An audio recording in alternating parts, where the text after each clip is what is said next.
I am Raymond Carter, 76 years old, a retired civil engineer who spent 43 years building bridges across Georgia. I live alone now in Cascade Heights, Atlanta, in the house my late wife Gloria and I bought in 1982, when banks were just starting to approve mortgages for black families in decent neighborhoods. Every Friday evening for the past 2 years since Gloria passed, I have kept a promise. Dinner at my son Marcus's house in Buckhead. It is the thread that keeps me connected to what is left of our family. Before I tell you what happened that changed everything, let me know in the comments where you are watching from. Hit like and subscribe if you have ever trusted someone completely only to discover they were destroying you from the inside. This story is about betrayal so calculated, so cold, it almost broke me. But I am still here. And I won. Growing up in the segregated South meant my parents owned nothing. My father was a janitor. My mother cleaned houses for white families in Buckhead, the same neighborhood where my son now lives in a $4 million mansion. I was the first in my family to attend college, graduating from Georgia Tech in 1971 with a degree in civil engineering. Back then, black engineers were rare. I faced rejection from 17 firms before one finally hired me. I worked twice as hard as my white colleagues to prove I belonged. Every bridge I designed, every infrastructure project I completed was a statement. We belong here. We built this city too. Gloria was an elementary school teacher at Martin Luther King Jr. Elementary, shaping young black minds for 30 years. We saved every dollar. We invested carefully. We built something real. By the time I retired at 68, we had accumulated $2.8 million. Not generational wealth by white standards, but for a black family from our background, it was a miracle. It was supposed to secure our retirement pay for our grandson Jordan's education and leave a legacy. That Friday evening, I was buttoning my navy suit jacket, the one I wear to family dinners, because Gloria always said I looked dignified in it, when my phone vibrated on the hallway table. A text message. Samuel Brooks, my lawyer and closest friend for 35 years. We met at Ebenezer Baptist Church in 1989, bonded over our shared experiences as black professionals navigating white corporate America. Samuel had handled all my legal matters since then: estate planning, real estate transactions, the power of attorney documents when Gloria got sick. The message was only 5 words, but they hit like a punch to my chest. Raymond, call immediately. Urgent. Samuel does not use the word urgent lightly. My first thought was his health. Heart attack, stroke. I tapped his name, my hand suddenly unsteady. 2 rings. His voice came through tight and controlled, stripped of all warmth. Raymond, are you alone right now? Yes, Sam. I was just heading to Marcus's place. What is wrong?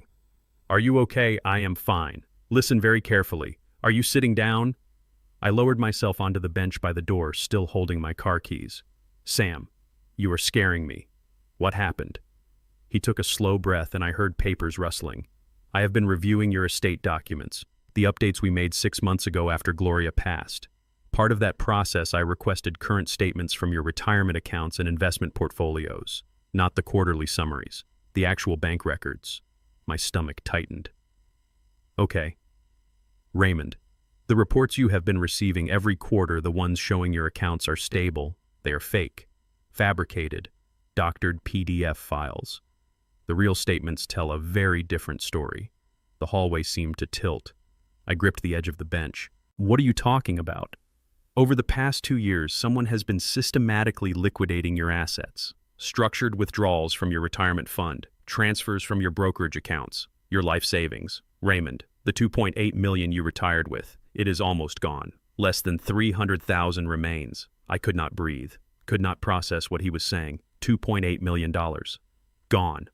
40 years of work, every sacrifice Gloria and I made, the college fund for Jordan, the security we built. That is impossible. No one can access those accounts except me. Samuel's next words shattered everything. That is not accurate, Raymond. One other person has full access. The person you granted durable power of attorney. The one you signed when Gloria was dying so someone could manage your finances if you were unable to. I did not need him to say the name. There was only one person, the woman I trusted more than anyone after Gloria died. The woman who sat at my kitchen table every month, reassuring me everything was handled. The woman who sent me those quarterly reports with a cheerful email. Dad, your portfolio is looking great.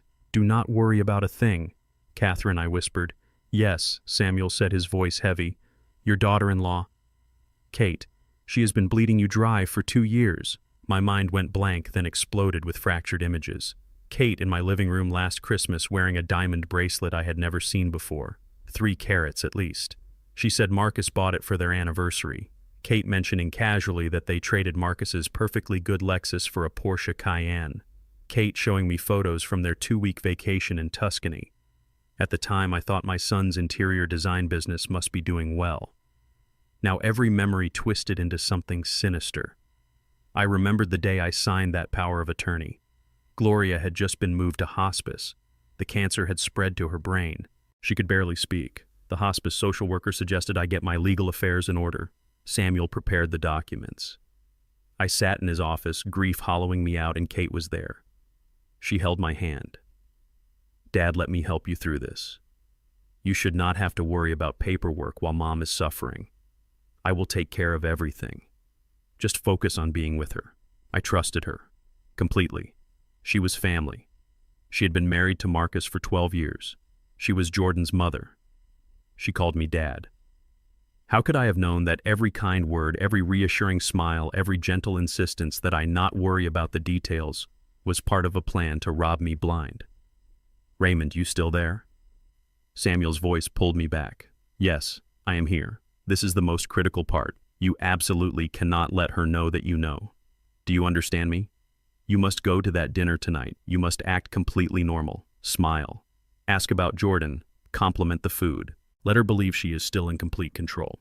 If she suspects for 1 second that you are aware, she will move the remaining money somewhere we cannot trace it. She will destroy records. We need time, Raymond. I need time to track where every dollar went to build an airtight case. From this moment, you are not just my friend, you are my client, and we are at war. A war she does not know has started. War. The word echoed in my head. I am 76 years old. I designed bridges and water systems. I went to church every Sunday. I have never been in a war. But sitting there in my hallway, my hands shaking, my heart breaking, something shifted inside me. The grief and shock began to harden into something colder, something sharper. The engineer in me, the part that analyzed structural failures and calculated load-bearing capacity, started to wake up. What do? I asked. Tonight, you do nothing except perform. You are the loving father. The grieving widower who is so grateful his family takes care of him.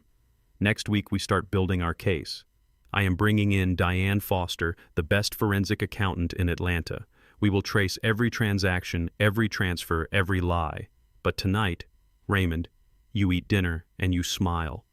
I stood slowly, my legs unsteady. I walked to the mirror in the hallway and stared at my reflection. The man looking back at me was a stranger. His eyes held a pain so deep it seemed to age him 10 years in 10 minutes. I straightened my tie, smoothed my jacket, forced my face into something resembling calm. I had to bury this man. I had to become someone else. Someone who could walk into his son's house, kiss his grandson's forehead, sit at a table bought with his stolen money, and pretend everything was fine. I understand, I said to Samuel, my voice steadier than I felt. The performance begins now. I hung up, stood in the silence of my house, and made a choice. Kate thought she had won. She thought she had taken everything while I was too old, too grief-stricken, too trusting to notice. She was wrong. I am Raymond Carter. I built my life from nothing in a country that tried to keep people like me from building anything at all. I survived segregation, discrimination, and 40 years in an industry that did not want me. I will survive this too, and when I am done, she will wish she had never heard my name. I picked up my keys, walked out the door, and drove toward Buckhead, toward the mansion built with my money, toward the daughter-in-law who smiled while she destroyed me. The war had begun, and she had no idea what was coming. The drive from Cascade Heights to Buckhead normally takes 20 minutes. Tonight, it felt like crossing into another country. My neighborhood, where black families like mine had built modest prosperity through decades of hard work, gave way to tree-lined streets where houses cost more than most people earn in a lifetime. Cascade Heights is where we celebrated our victories. Buckhead is where old money lives, where white Atlanta has always lived, where the streets are named after Confederate generals, and the country clubs only started admitting black members in the 1990s. I drove past the guard gate into Marcus's subdivision, a place called Tuxedo Park Estates. The security guard, a young white man, waved me through without checking my ID. He knew my car. I came every Friday. Every Friday I drove through these gates, past these mansions to have dinner with the people who were destroying me. The irony was suffocating. Marcus and Kate's house sat at the end of a cul-de-sac, a modern architectural statement in glass and white stone. 4 stories, 7 bedrooms, a pool that looked like it belonged at a resort, floor-to-ceiling windows that glowed from within like a jewelry box. I remembered when they bought it 3 years ago. Marcus said they got a good deal from a developer he knew. Kate said her interior design business was booming. I was proud. My son living in Buckhead, my grandson growing up in a house like this. I thought it meant we had made it, that all the struggle, all the sacrifice had paid off. Now I knew the truth. This house was not built by Marcus's business connections or Kate's design talent. It was built with my retirement fund. Every window, every marble countertop, every custom light fixture. Paid for by a man who grew up in a 3-room house with no air conditioning. Paid for by money I earned designing bridges for a city that barely acknowledged my existence. I parked in the circular driveway behind the Porsche Cayenne. Brand new. Midnight blue with chrome accents. $95,000 easily. I knew because I had looked it up after Marcus mentioned the purchase. At the time I thought it was extravagant, but assumed they could afford it. Now I knew exactly when they bought it. March 15, 2023. The same week, $50,000 was withdrawn from my brokerage account, an account I thought was safely invested in index funds. The front door opened before I reached it. Marcus stood there smiling wide, wearing a cashmere sweater that probably cost more than my monthly grocery bill. My son, 40 years old, 6 feet tall. He has my build, my eyes, but his mother's gentle spirit. Or so I thought. Now looking at him, I wondered what he knew. Was he part of this? Or was Kate controlling him the way she controlled everything else? "Dad, good to see you," Marcus said, pulling me into a hug. His embrace felt genuine, but everything felt like a lie now. I patted his back, forced myself to return the hug with the same warmth I always had. "Good to see you too, son." Traffic was light tonight. He ushered me inside. The entryway opened into a 2-story foyer with a chandelier that looked like it cost more than my first car. Italian marble floors. A floating staircase with glass railings. Abstract art on the walls. Everything was pristine, perfectly arranged, designed to impress. I had been here dozens of times, but tonight I saw it differently. Every beautiful thing was evidence. Every luxury was proof of theft.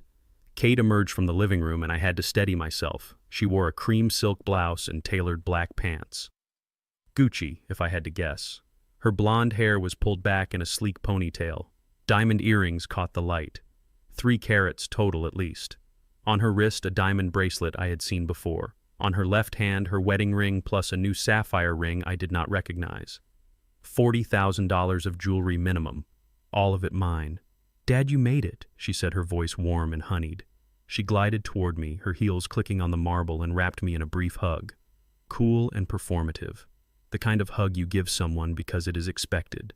I smelled her perfume. Something expensive and floral. I wondered if I paid for that too. Would not miss it, Kate. "You look lovely tonight." "Oh, you are sweet," she said, touching her earrings as if suddenly aware of them. "Marcus surprised me with these for our anniversary. 12 years. "Can you believe it?" I smiled. "Time flies. You two are blessed." Blessed. The word tasted like poison. She was blessed, all right. Blessed with access to an old man's life savings. Blessed with his blind trust. Blessed with his grief that made him easy to manipulate. We moved into the living room, a massive space with floor-to-ceiling windows overlooking the pool and the Atlanta skyline beyond. The furniture was all designer. White leather sofas, a glass coffee table, more abstract art. I sat in the armchair I always sat in, the one facing the windows. Marcus poured me sparkling water with lime. He knew I stopped drinking alcohol after Gloria died. That small gesture of remembrance almost broke me. He remembered. He cared. But his wife was stealing from me, and he either did not know or did not stop her. "Jordan is at a sleepover," Kate said, settling onto the sofa across from me. "He was disappointed to miss you. You know how he adores his grandpa." "I will see him next week," I said.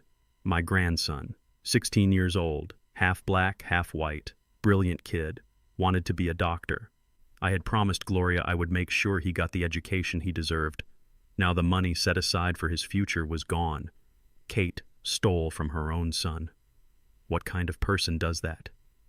We actually have some exciting news, Marcus said, sitting beside his wife.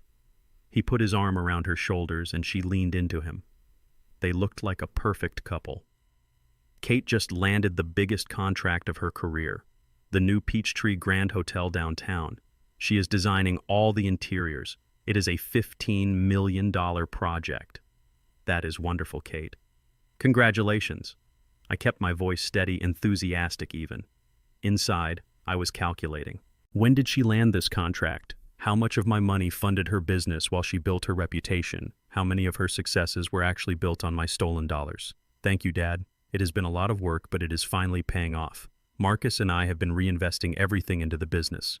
That is actually why we wanted to talk to you tonight. We are thinking about expanding, maybe opening a second office, but we want to make sure we are making smart financial decisions. You know, not overextending ourselves. The audacity. She sat there dripping in jewelry I paid for and a house I paid for, talking about financial responsibility. I nodded slowly like the trusting old man she thought I was. Smart thinking. You do not want to grow too fast. Dinner was served in the formal dining room, a long table that could seat 12. Tonight it was just the three of us, seated at one end like we were having an intimate family meal. The table was set with fine china, crystal glasses, fresh flowers in the center. Kate had made herb-roasted chicken garlic, mashed potatoes, and roasted vegetables. It smelled delicious. It tasted like ashes in my mouth. "This is delicious, Kate," I said, forcing myself to eat. "You always were a wonderful cook." "Oh, thank you, Dad. I try." Between work and Jordan's schedule, it is hard to find time for home-cooked meals. But Friday dinners with you are important to us. We love having you here. Important to them. I wondered if she rehearsed these lies or if they came naturally. I wondered if she felt anything at all when she looked at me. Guilt, shame, or just satisfaction that her plan was working. The conversation drifted through safe topics: Jordan's grades, Marcus's latest design project, the weather, a new restaurant they tried. All of it felt surreal. I was sitting at a table making small talk with thieves, with family who smiled while they robbed me. Samuel's words echoed in my head. "You must act normal. Do not let her suspect anything." So I smiled. I laughed at Marcus's jokes. I complimented the food. I played my part. Then halfway through the meal, Kate shifted gears. Her voice took on a more serious tone, the one I recognize now as her most dangerous weapon. The concerned daughter-in-law. The protector. The one who knew what was best for poor, confused Raymond. "Dad, I have been looking over your quarterly reports," she began, setting down her fork and folding her hands on the table. "The market has been a bit shaky lately. I have been talking with our financial advisor and he suggested that maybe it is time to reevaluate your investment strategy." Here it comes, I thought. Another move, another piece of the theft disguised as care. Really? "What does he suggest?" I kept my voice curious open. "The perfect mark. Well, you know how volatile things have been. Tech stocks dropping. Interest rates rising. Your portfolio is heavily weighted toward growth funds, which is great for younger investors, but at your age, Dad, you need stability. You need to protect what you have built. Our advisor thinks you should move a significant portion into long-term bonds, government-backed securities, things that would not fluctuate so much." I nodded slowly like I was processing this information. In reality, I was seeing the trap. She wanted to consolidate control. Move whatever was left into instruments that were harder to track, easier to manipulate. She was probably running out of liquid assets to steal. The house was the big prize now, but she needed to keep me believing everything was fine until she figured out how to get that too.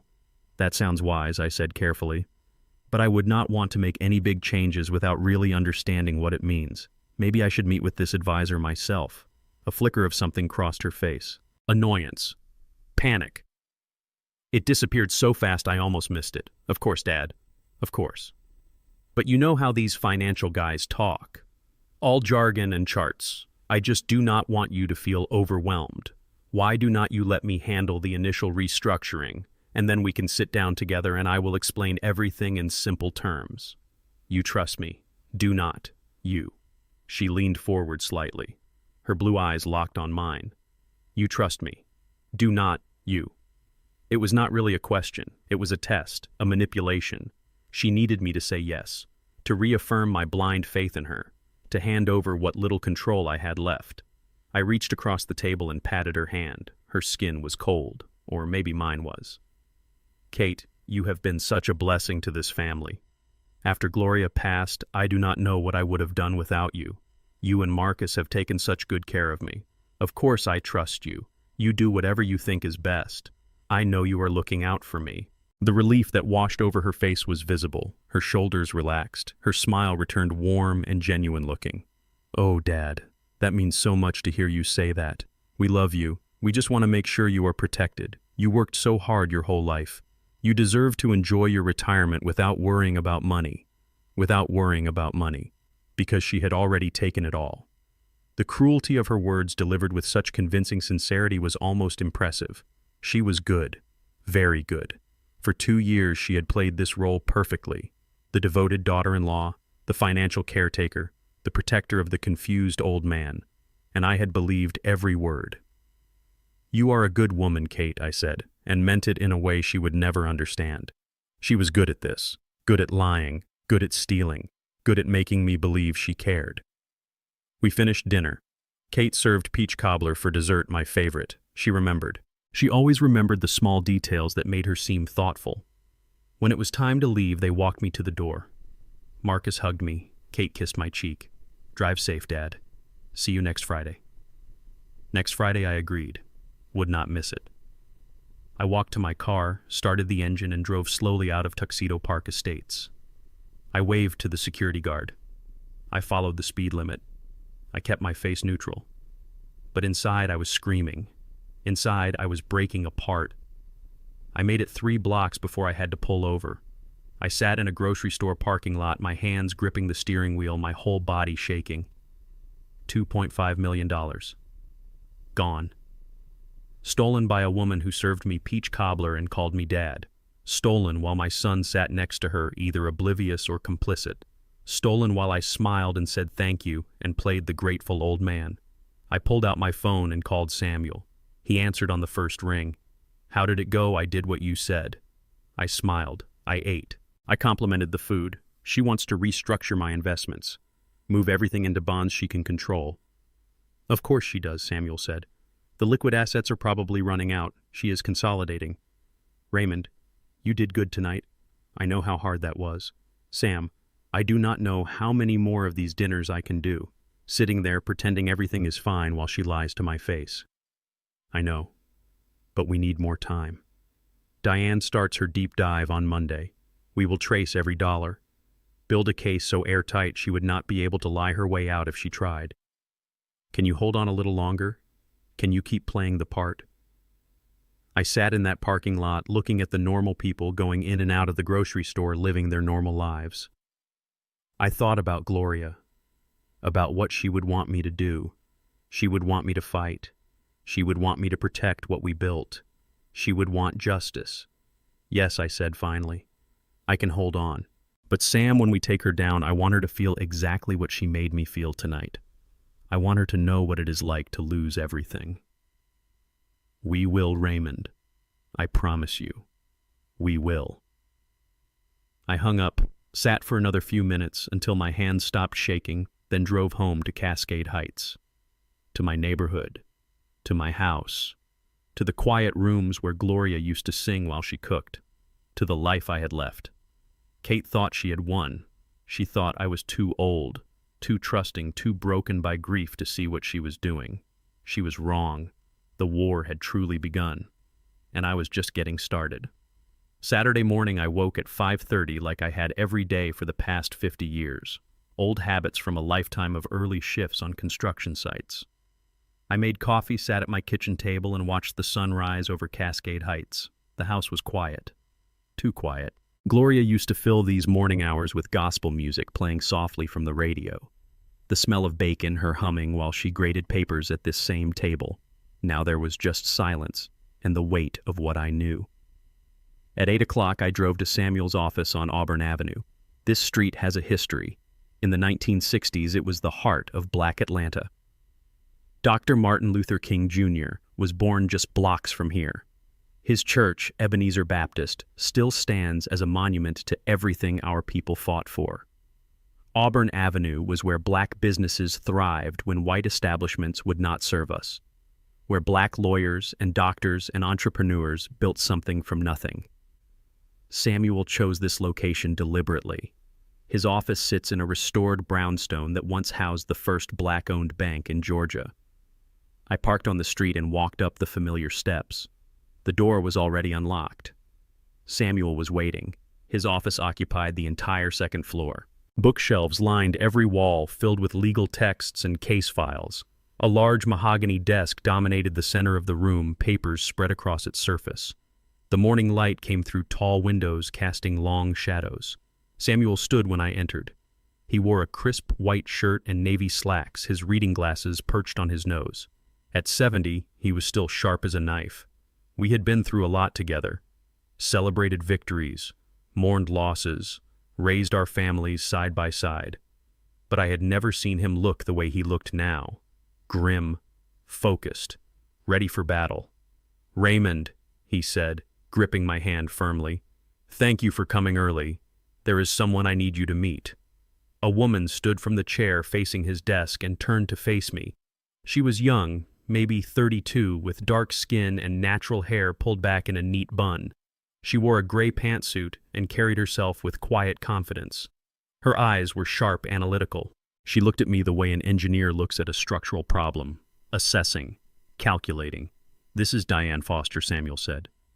"The best forensic accountant in the Southeast. She has worked with the FBI on fraud cases, testified in federal court. If there is money hidden anywhere, she will find it." Diane extended her hand. Her grip was firm. Professional. "Mr. Carter, I am very sorry about what has happened to you, but I want you to know we are going to find every dollar. We are going to build a case so solid that no lawyer, no matter how expensive, will be able to tear it down." I shook her hand, nodded. I did not trust my voice yet. The reality of the situation was settling in. This was not just anger and betrayal anymore. This was evidence, investigation, law. This was real. We sat. Samuel poured coffee for all of us from a carafe on his desk, strong and black the way we both liked it. He pulled out a yellow legal pad covered in notes and began. "Raymond, what Catherine has done to you is not just theft. It is elder financial abuse. Under Georgia law, that is a felony. When the victim is over 65 and the perpetrator is a family member in a position of trust, the penalties are severe. We are talking 15 to 20 years in prison if convicted. But to get a conviction, we need evidence. Lots of it. Undeniable, documented, traced to the penny evidence." He gestured to Diane. "That is where she comes in. Diane is going to do a complete forensic audit of every account you own, every transaction for the past 2 years. She is going to follow the money, where it went, who received it, what it was used for. She is going to build a map of this crime." Diane opened her laptop and turned it toward me. On the screen was a preliminary spreadsheet, columns of numbers, dates, account names. "Mr. Carter, I have already started reviewing the documents Samuel provided.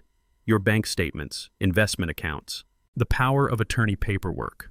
What I am seeing is a textbook case of systematic liquidation. Whoever did this was careful. They did not take huge lump sums that would trigger automatic fraud alerts. They took structured amounts, 20,000 here, 35,000 there, spread across multiple accounts, designed to look like normal retirement withdrawals." She scrolled through the spreadsheet. "But when you map it out over time, the pattern is clear.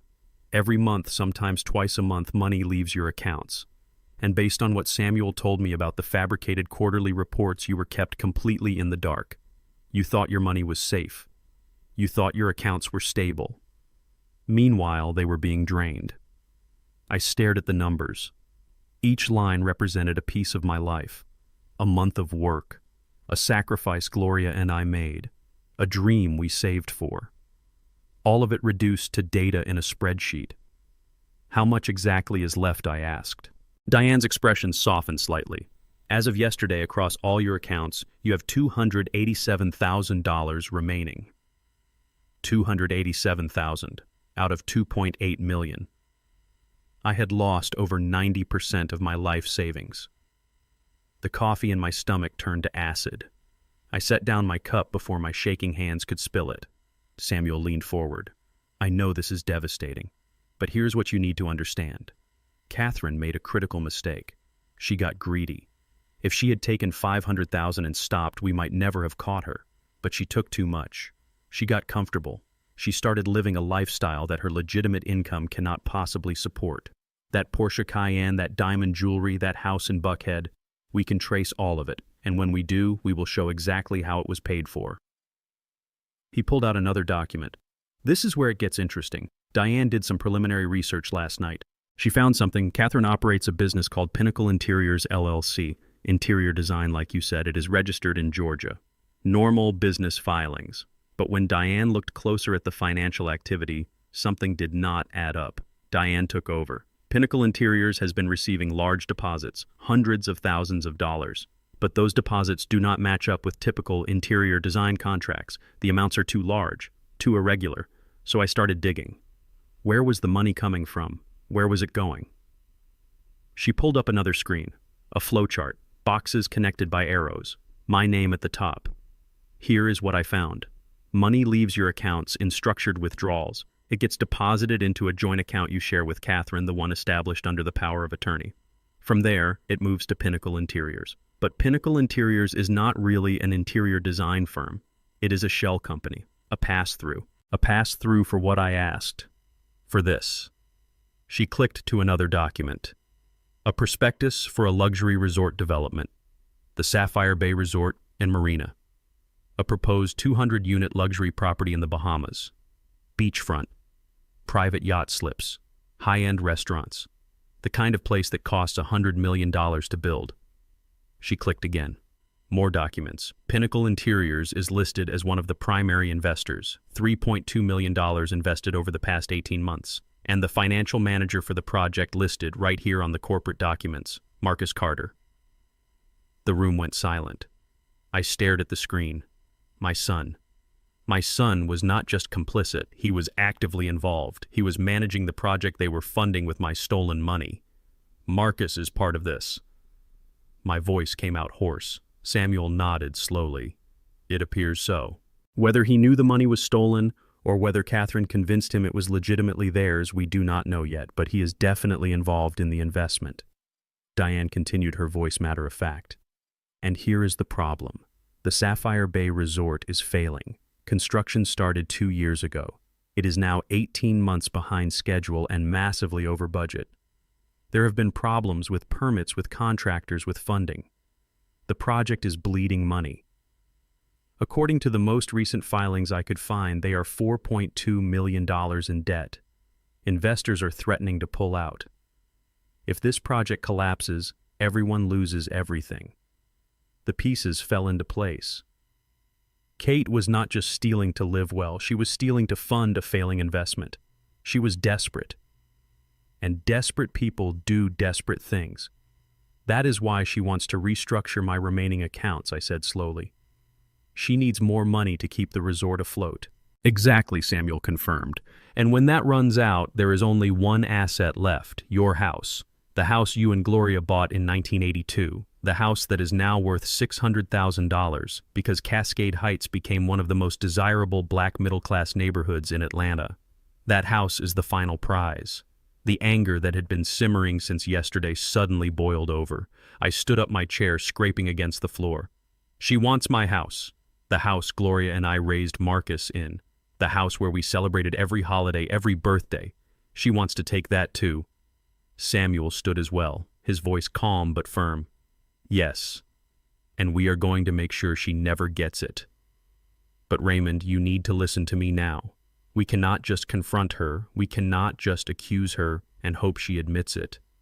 People like Catherine, people who have been lying successfully for years, they do not break easily. They deny. They manipulate. They turn it around and make you look like the crazy one. We need to be smarter. We need to set a trap. I sat back down, forced myself to breathe. What kind of trap? Samuel exchanged a look with Diane, then turned back to me. Here is the plan. It has 2 phases. Phase 1 is information warfare. Diane will spend the next several weeks tracing every dollar, every transfer, every shell company, every fake invoice. She will build a complete financial map of the crime. Meanwhile, I will be filing subpoenas. I will get the original bank records, not the doctored PDFs Catherine sent you. I will get transaction histories, wire transfer receipts, everything. We will build a fortress of evidence." He paused, letting that sink in. "Your job during phase 1 is the hardest. You must continue the performance. You must be the confused, grateful father who trusts his daughter-in-law completely. You will call her with questions about paperwork. You will let her come over and help you. You will make her believe she is still in total control, because the more comfortable she is, the more careless she will become. Arrogance makes people sloppy." "And phase 2, I asked. Samuel smiled. It was not a pleasant smile. It was the smile of a lawyer who knows he has the winning strategy. "Phase 2 is the trap. We are going to bait her. You are going to leak information that you are seriously considering selling the house.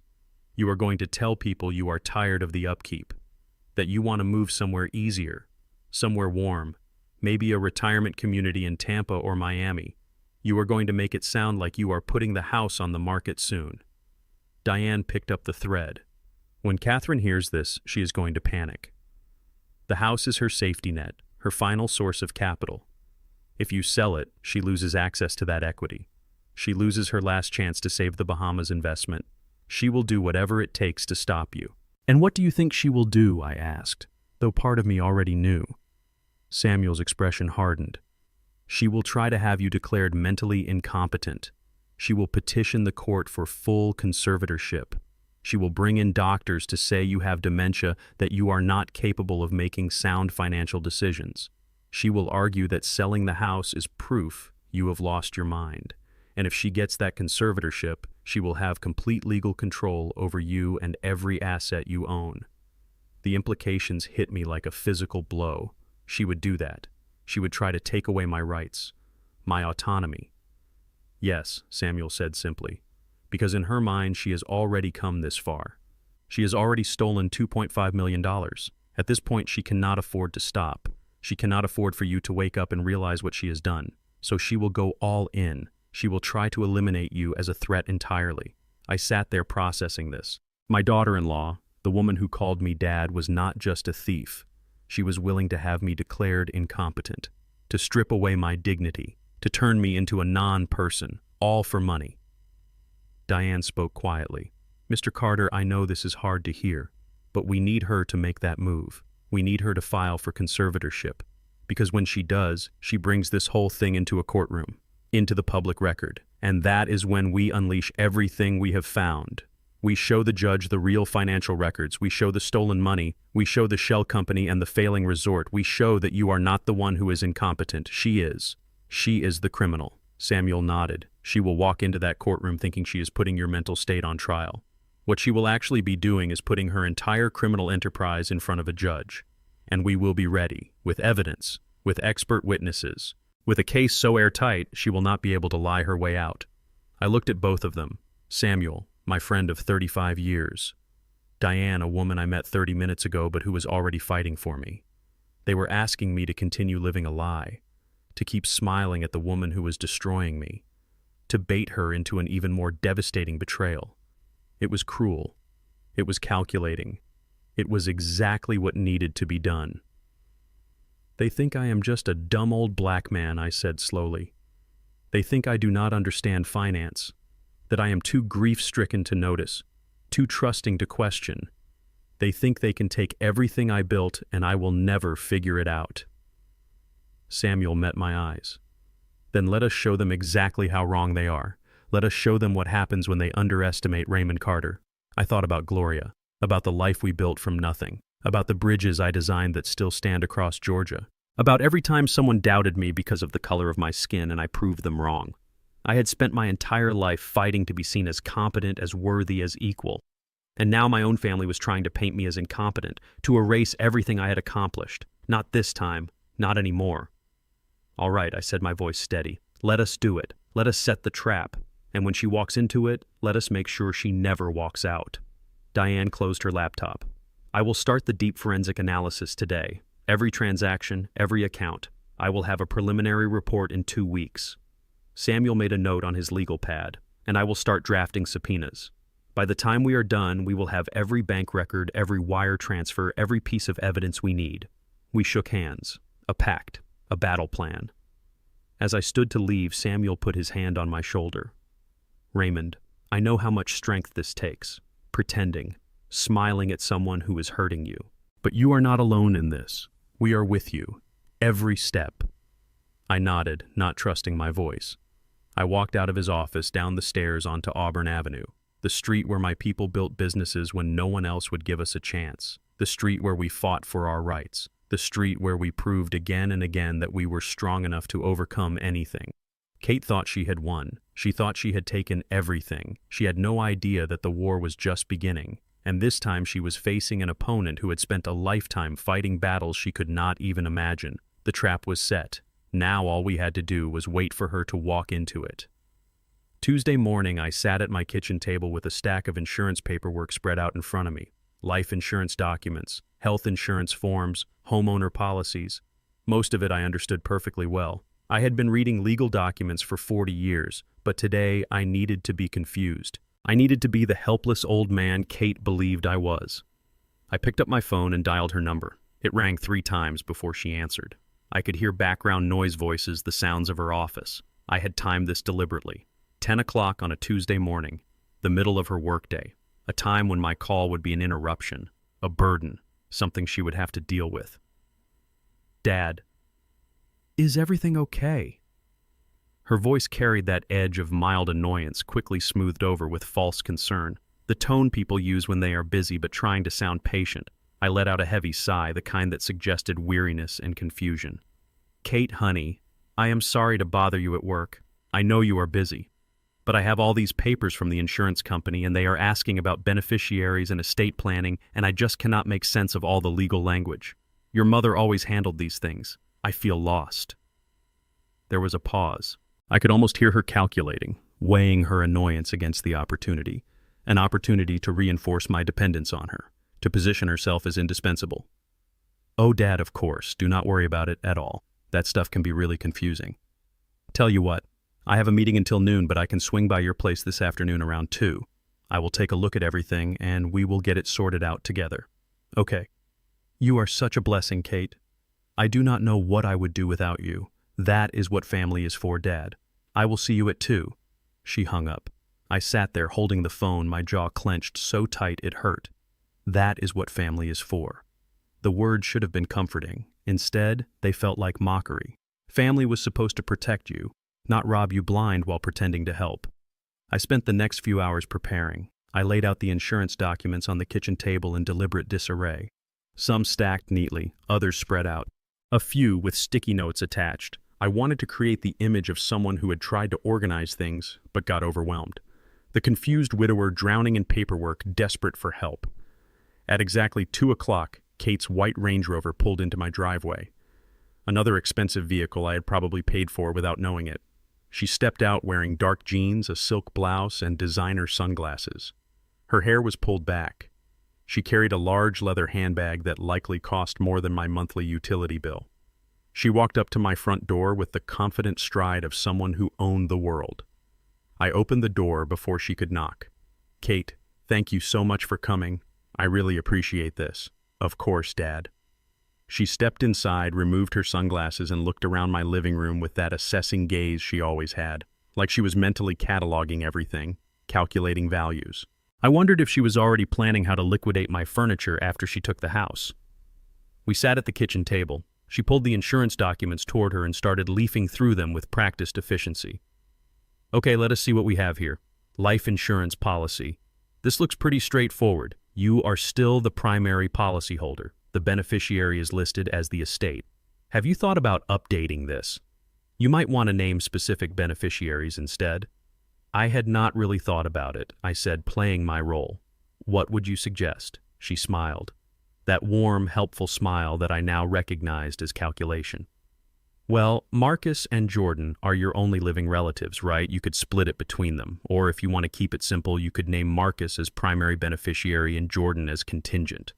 That way, if anything happens, the money goes directly to them without having to go through probate, where lawyers and judges might actually look at how my money had been managed. where questions might be asked. She wanted everything to flow directly to Marcus, which meant directly to her control.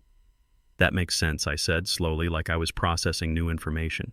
Could you help me fill out the change forms? Absolutely. I will take care of everything. You just relax. She pulled out her phone and made a note. I will contact the insurance company tomorrow and get the paperwork started. You will just need to sign a few forms when they arrive. We went through the rest of the documents: health insurance, homeowner policy, car insurance. For each one, Kate provided explanations in a voice that was just slightly too loud, just slightly too slow. The voice people use when talking to children or the elderly. The voice that says, I am being patient with you, even though you should understand this yourself. I let her talk. I nodded. I asked simple questions. I played the part of the grateful old man who was just so lucky to have such a helpful daughter-in-law. All the while I watched her, the way she organized my papers into neat stacks, the way she made notes in her phone about follow-up tasks, the way she took control of every detail of my life without ever asking if I wanted her to. After an hour, she stood up gathering her things. Okay, Dad, I think we are all set. I will handle the beneficiary changes and make sure everything is updated properly. You do not need to worry about any of this. You are wonderful, Kate. Marcus is a lucky man. She beamed. You are sweet. Oh, before I forget, did you get a chance to think about what we discussed at dinner? About restructuring your investments into those safer bonds. I have been thinking about it, I said carefully. It sounds like a good idea. You know what is best. Great. I will set up a meeting with our financial advisor next week. We will get that taken care of. She leaned down and kissed my cheek. The gesture made my skin crawl. Take care of yourself, Dad. Call me if you need anything. I will. Thank you again for coming. I watched her drive away, then closed the door and leaned against it. The performance was exhausting. Every smile, every thank you, every moment of pretending felt like swallowing broken glass. But it was working. She believed me. She thought I was still the confused, dependent old man she could manipulate. 2 days later, on Thursday, I drove to Pascal's restaurant on Martin Luther King Jr. Drive. Pascal's is an institution in Black Atlanta. It opened in 1947 when Black people could not eat in most Atlanta restaurants. During the Civil Rights Movement, it became a meeting place for leaders and activists. Dr. King ate here. John Lewis ate here. It was where strategy was planned, where courage was found, where our community came together. Now it serves the best fried chicken and sweet tea in the city, and it is where Harold Washington and I meet for lunch once a month. Harold is 74, a retired postal worker who knows everyone and everything happening in our community.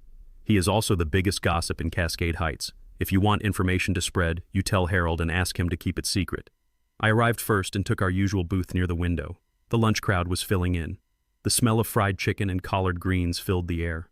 Gospel music played softly from speakers. The walls were covered with photographs from the Civil Rights era, black and white images of marches, protests, victories, reminders of what our people had overcome.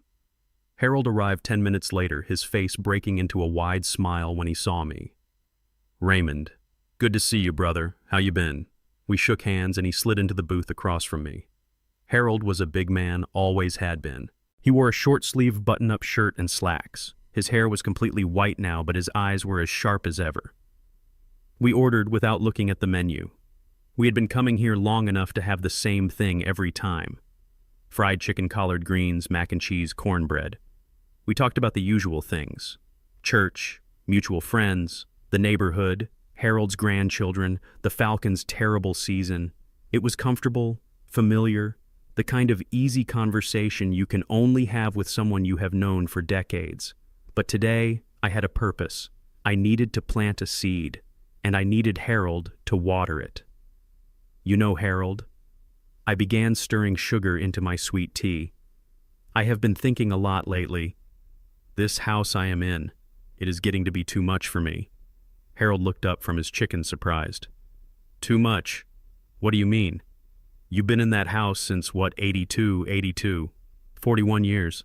I shook my head slowly, like a man weary with burden.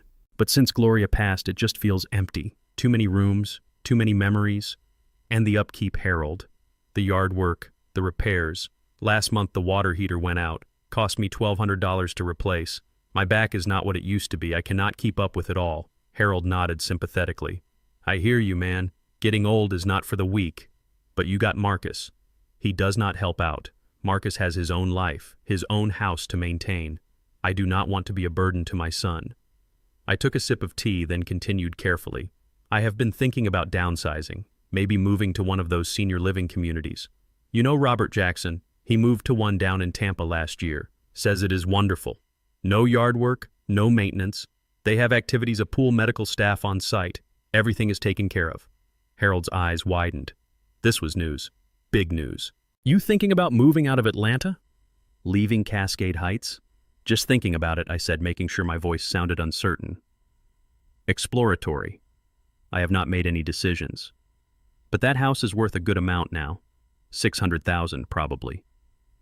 If I sold it, I could buy into a nice retirement community, have money left over to live comfortably. No stress, no worries. Harold leaned back, processing this information. Man, that is a big decision. Have you talked to Marcus about this? Not yet. I wanted to think it through first. You know how families can be. Everyone has opinions about what you should do. I just want to figure out what is best for me. I looked at him seriously. Harold, I am telling you this in confidence, okay? I am not ready for everyone to know yet.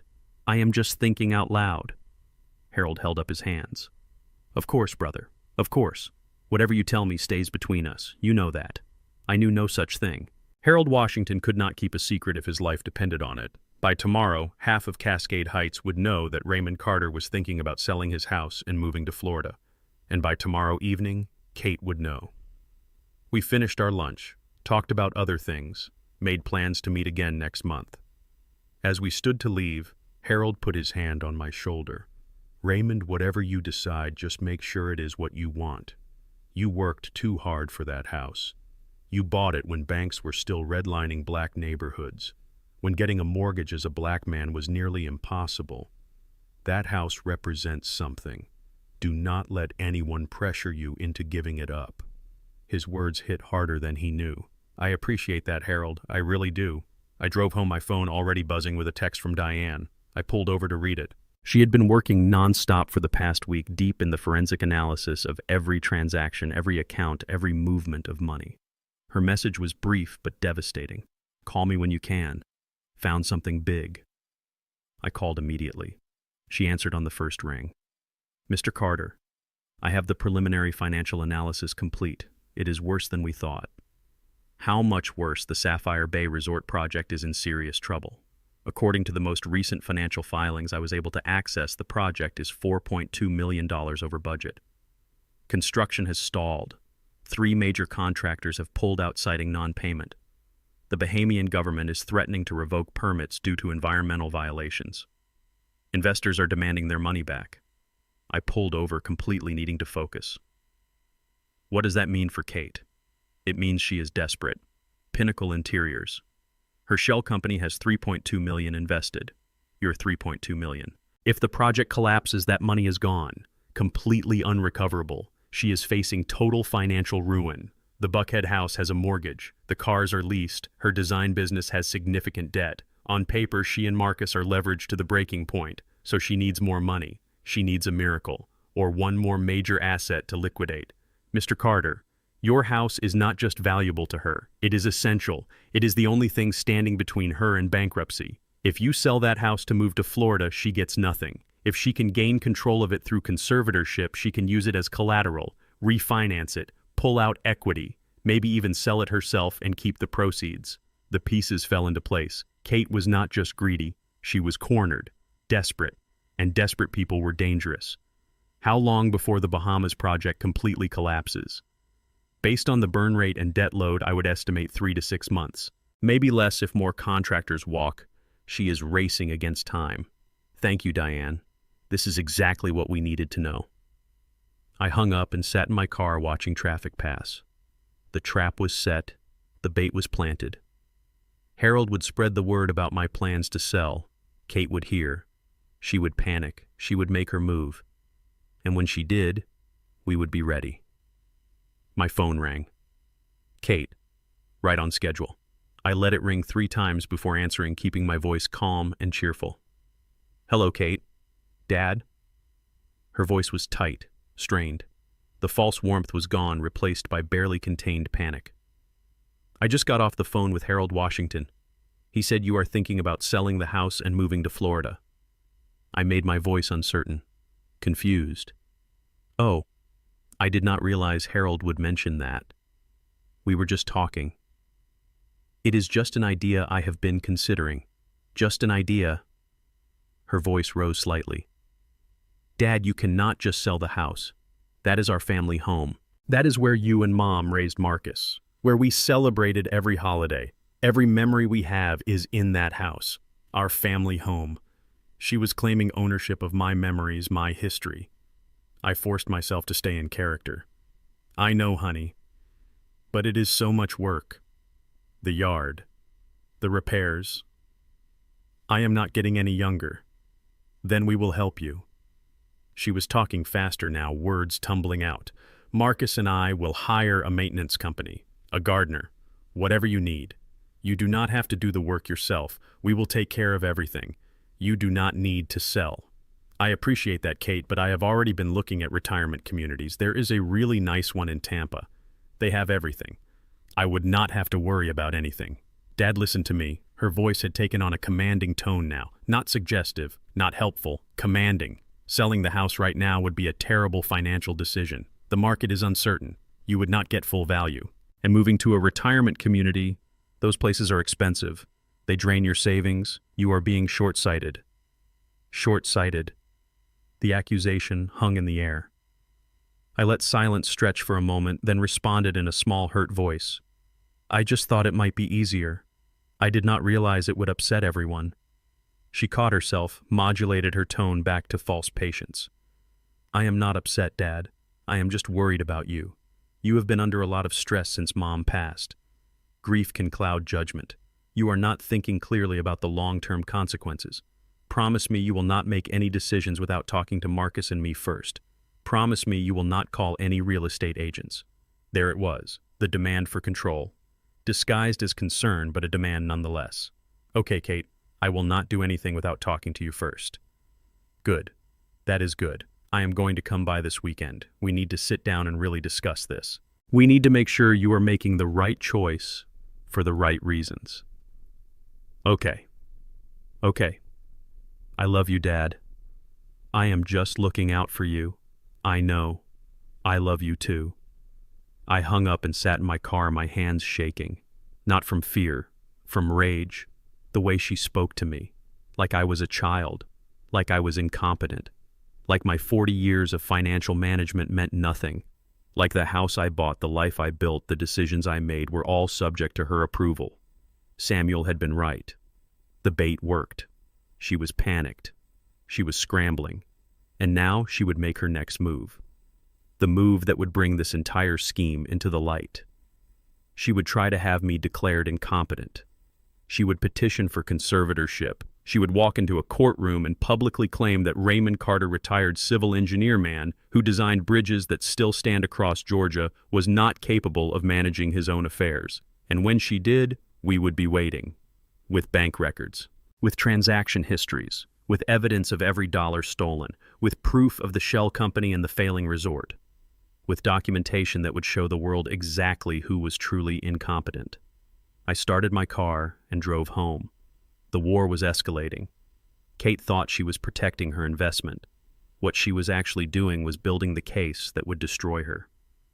Every panicked phone call, every attempt to control me, every move she made to stop me from selling the house was evidence of her desperation, evidence of her guilt.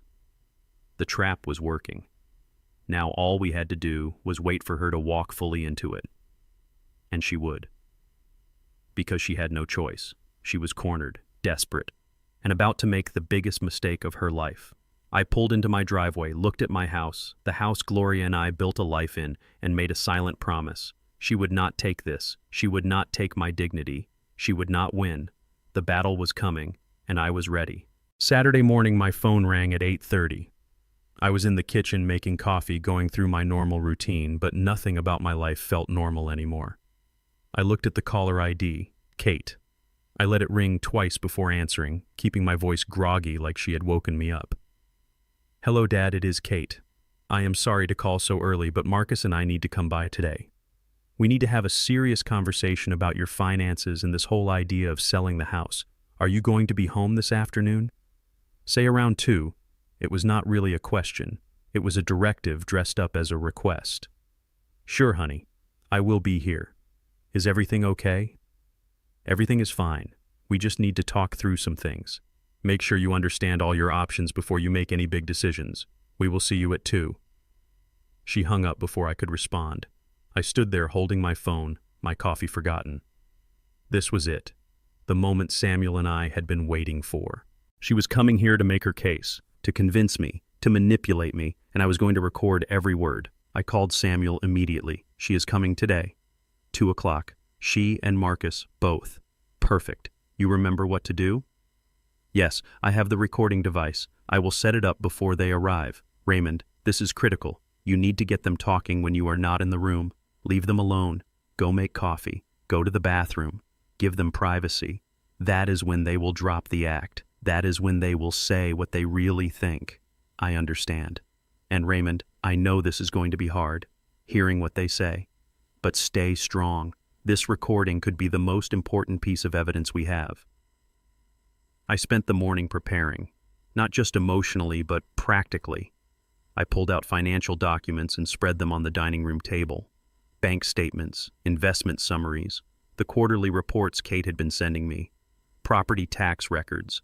I made it look like I had been trying to understand my finances but was overwhelmed. The confused old man drowning in paperwork, desperate for guidance. At 1:30, I took out the recording device Samuel had given me. It was smaller than I expected. A tiny black rectangle no bigger than a book of matches with a single button on the side. Samuel said it had 8 hours of recording time and the audio quality was excellent. Legal in Georgia as long as one party to the conversation knew about the recording. That party was me. I looked around my living room thinking about placement. It needed to be somewhere with a clear line of audio to where we would be sitting. Somewhere natural. Somewhere they would never notice. My eyes landed on the fireplace mantel. On it sat a framed photograph of Gloria. 8 by 10 inches. Silver frame. Gloria smiling in her church dress taken on her 65th birthday. It was the last good photo we had before the cancer. I walked over and carefully removed the frame from the mantel. The back had a cardboard backing held in place by metal tabs. I bent the tabs up, removed the backing, and placed the recording device inside, nestled against the back of the photograph. The device was thin enough that when I replaced the backing and bent the tabs back down, you could not tell anything was different. I set the frame back on the mantel, adjusting it slightly. The microphone faced toward the living room seating area. Perfect position. I pressed the button on the side through the small gap in the frame. A tiny red light blinked once. Recording. I felt a strange mixture of emotions. Guilt for deceiving people in my own home. Determination because this was necessary. And sadness that it had come to this. That I had to secretly record my own family to protect myself from their betrayal. At exactly 2 o'clock, I heard car doors closing in my driveway. I looked out the window. Marcus's Porsche Cayenne. Both of them getting out. Kate carried a large leather portfolio. Marcus had his hands in his pockets, his shoulders slightly hunched. He looked uncomfortable. Good, he should be.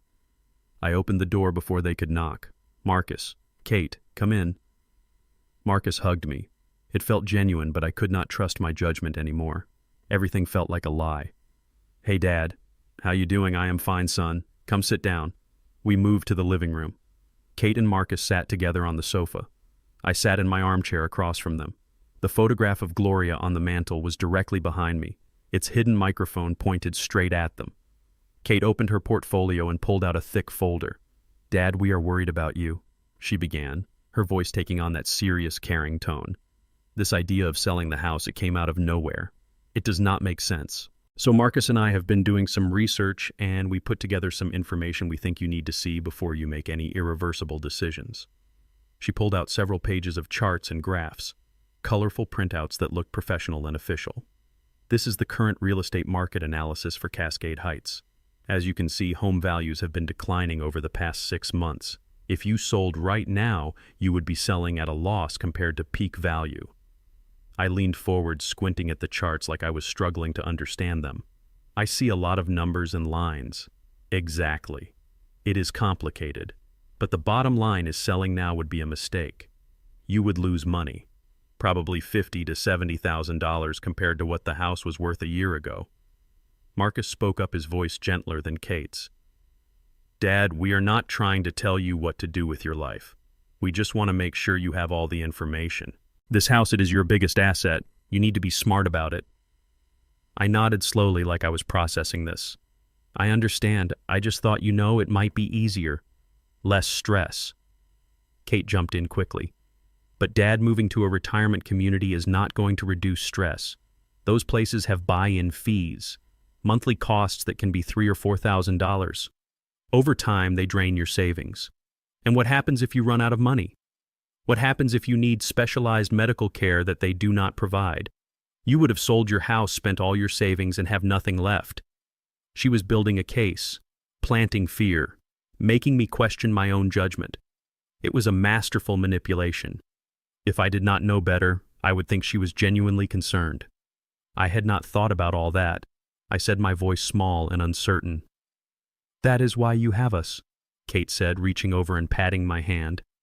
The gesture made my skin crawl. You do not have to figure this out alone. We are here to help you, to protect you, protect me, from myself, apparently.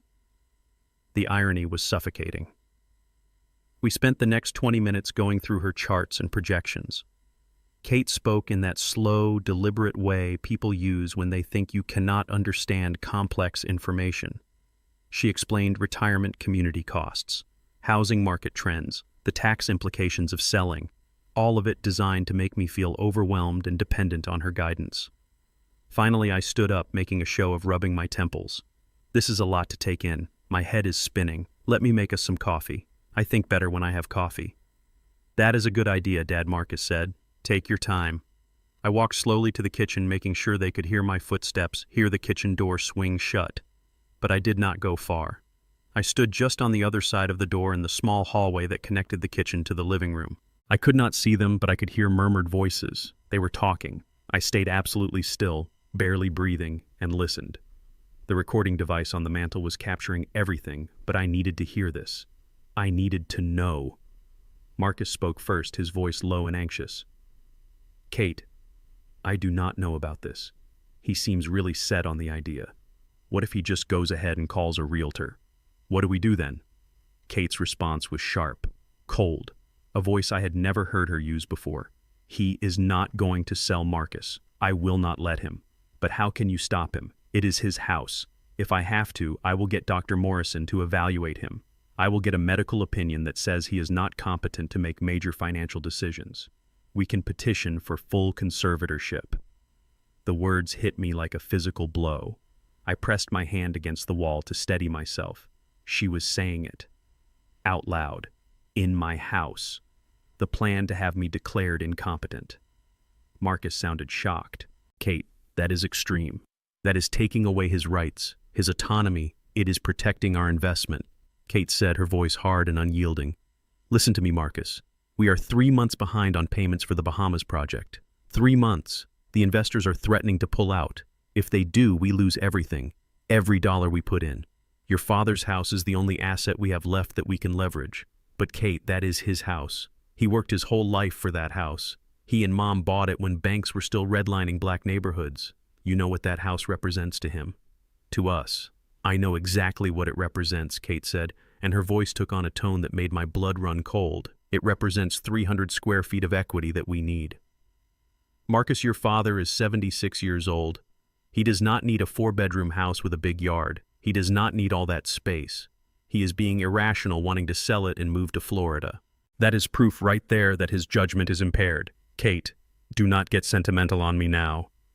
Her voice was ice, pure calculation. We have come too far to fall apart because you are feeling guilty. Your father is old. He is confused. He is grieving. He is not thinking clearly. We are the ones thinking clearly. We are the ones who understand what is at stake. If we lose the Bahamas investment, we lose the house in Buckhead. We lose everything. Do you understand that? Everything? There was a long silence. Then Marcus spoke, his voice barely above a whisper. I understand. I just wish there was another way. There is not. The power of attorney is not enough. If he insists on selling, we cannot stop him with just that. We need full conservatorship. We need legal authority to make decisions for him.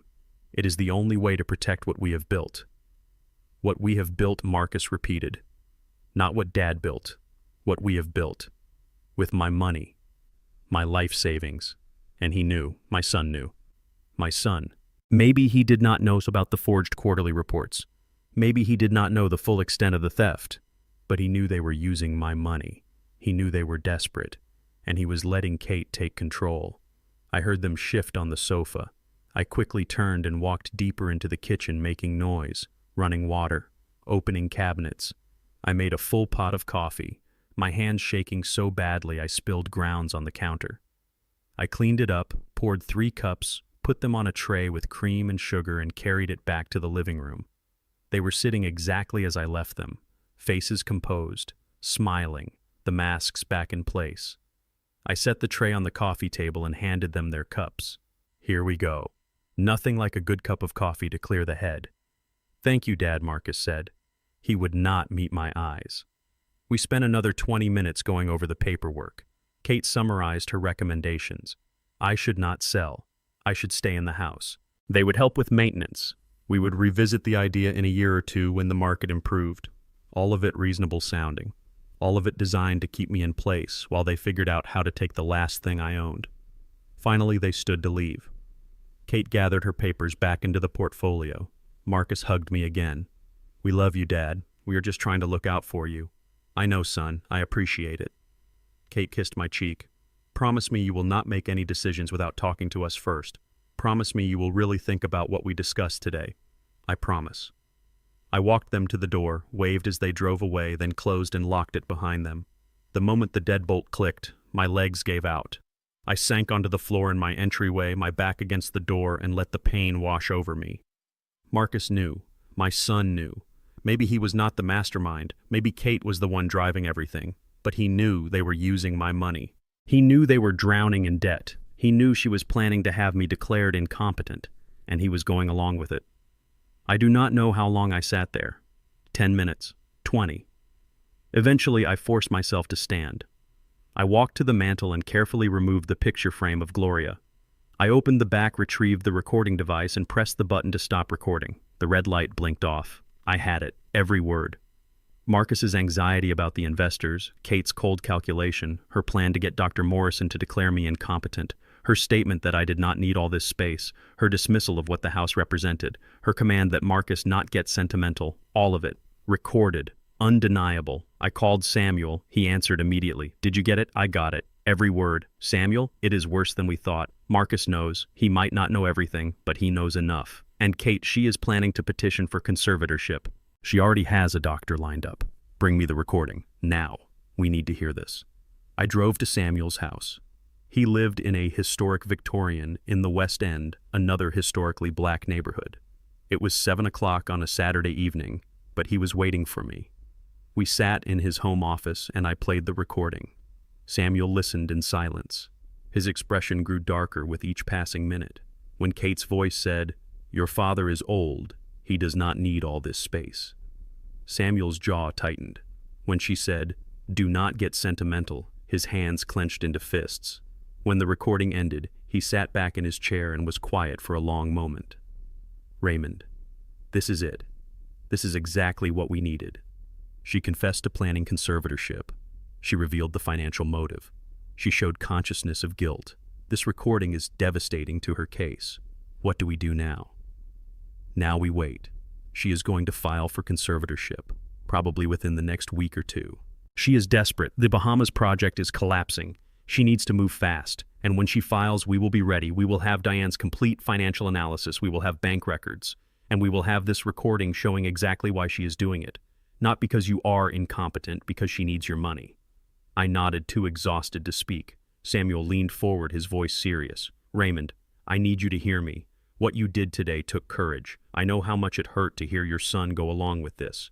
But you got the evidence we needed. You are going to win this. Kate is going to walk into a courtroom thinking she is in control, and we are going to destroy her. I drove home as the sun was setting. The sky was orange and purple. Beautiful. I pulled into my driveway and sat in my car looking at my house. The house Gloria and I bought 41 years ago.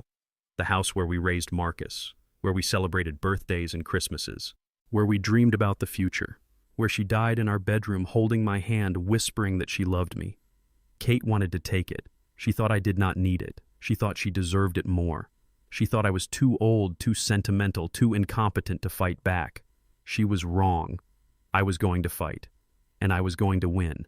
Not just for me, for Gloria, for the life we built, for every black family that struggled to own property in this country, for every person who ever underestimated me because of my age or my race. The war was no longer coming, it was here, and I had just armed myself with the most powerful weapon of all, the truth, in her own words, recorded for posterity, ready to be played in a courtroom. Kate thought she was protecting what she built. What she did not understand was that she had just handed me the evidence that would destroy her, and I was going to use it. 4 days passed, 4 days of waiting, 4 days of going through the motions of normal life while knowing the storm was coming. I went to church on Sunday, sang hymns, shook hands with people who had known me for decades, smiled, prayed, pretended everything was fine. Monday I worked in my garden. Tuesday I met with Diane at Samuel's office and reviewed more financial documents. Every moment felt like waiting for the other shoe to drop. Wednesday morning I was reading the newspaper at my kitchen table when my phone rang. Samuel. I knew before I answered what he was going to say. I could feel it. Raymond. They filed this morning. I set down my coffee cup carefully. My hand was already starting to shake. Tell me. Kate filed a petition for emergency conservatorship in Fulton County Superior Court. Emergency Raymond. She is claiming you are in immediate danger and need court intervention right away. The petition was filed at 9 a.m. I got the notification an hour ago. I am looking at it now. What does it say? My voice sounded distant, hollow. Samuel's voice was tight with controlled anger. It says that you, Raymond Carter, are suffering from significant cognitive decline and impaired judgment, that you are exhibiting erratic behavior and making irrational financial decisions that put you at risk of homelessness and destitution, that you require immediate protective intervention. Each word was a hammer blow.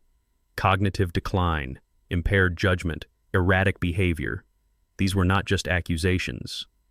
These were legal terms, medical terms, terms that if believed would strip me of my rights, my autonomy, my dignity. There is more. Samuel continued. She has attached supporting documentation, witness statements, a preliminary psychological evaluation, character references. She built a case, Raymond, a complete case designed to paint you as incompetent. Read it to me, I said. All of it. I need to know exactly what she is claiming. I heard papers rustling. Samuel cleared his throat and began reading in his formal lawyer voice. Petition for emergency conservatorship of the person and estate of Raymond Carter, filed by Catherine Carter, petitioner on behalf of concerned family members. The petition states as follows: Raymond Carter, age 76, is a widower who has been living alone since the death of his wife, Gloria Carter, 2 years ago. Since that time, petitioner has observed significant and concerning changes in Mr. Carter's mental state and decision-making capacity. He continued. The petition alleges that you have become increasingly confused about financial matters requiring assistance with basic paperwork and insurance documents, that you frequently forget conversations and repeat yourself, that you have expressed paranoid thoughts about people trying to take advantage of you, a common symptom of dementia, and most critically that you have recently announced plans to liquidate your primary residence and move to an out-of-state retirement facility, a decision that the petition characterizes as sudden, irrational, and financially devastating. I closed my eyes. Every interaction I had with Kate, every phone call where I asked for help, every moment I played the confused old man she had been documenting, building evidence, twisting my performance into proof of incompetence. It gets worse, Samuel said. She has witness statements. 2 of them, a Mr. Warren Phillips and a Mrs. Linda Henderson. Do you know these people? No. I have never heard those names in my life. I thought not. I already ran background checks. Warren Phillips is a real estate developer based in Nassau, Bahamas. He is one of the primary investors in the Sapphire Bay Resort. Linda Henderson is his business partner. They are not concerned family friends. They are Kate's co-conspirators in the Bahamas project. And they have both signed sworn statements saying they have observed you at social gatherings appearing disoriented, confused, and emotionally volatile. The betrayal kept layering. Not just Kate, not just Marcus, but strangers, people I had never met, willing to lie under oath to help her steal from me. How can they testify about me if I have never met them? They cannot. Not legitimately. But Kate is gambling that you will not fight this, that you will not have a lawyer, that you will not challenge their statements. She is counting on the system moving fast in emergency conservatorship cases. Judges see these petitions all the time. Elderly people whose families are genuinely trying to protect them. The default is to approve them and ask questions later. What else? I asked, my jaw clenched so tight it hurt. There is a psychological evaluation, signed by Dr. Richard Morrison, MD psychiatrist, licensed in Georgia.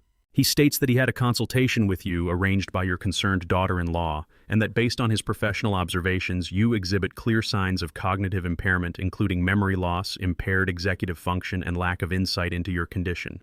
He recommends immediate conservatorship for your own protection. I have never met Dr. Richard Morrison. I have never spoken to any psychiatrist except Dr. Anderson, the court-appointed one I met with last week. I know. Dr. Morrison is lying. He is either lying about meeting you or Kate arranged some kind of brief interaction that she misrepresented to him, or he is flat out fabricating the evaluation. We will prove that. But Raymond, you need to understand what this petition is asking for. She wants full conservatorship. That means control over your medical decisions, your living situation, and most importantly, your finances. It means she would have legal authority to sell your house without your consent, to move you into a facility against your will, to manage every dollar you have left. I stood up from my chair and walked to the window. My hands were shaking, my whole body was shaking. She wants to make me a non-person. She wants to erase me. Yes, Samuel said simply. That is exactly what she wants to do. The enormity of it hit me all at once. This was not just theft anymore, this was annihilation. Kate was not just taking my money, she was taking my identity, my agency, my right to exist as a free, autonomous human being. She was asking a court to declare that Raymond Carter, the man who designed bridges, who bought a house when black people could not get mortgages, who raised a son and built a life, was no longer capable of caring for himself. And she was doing it publicly.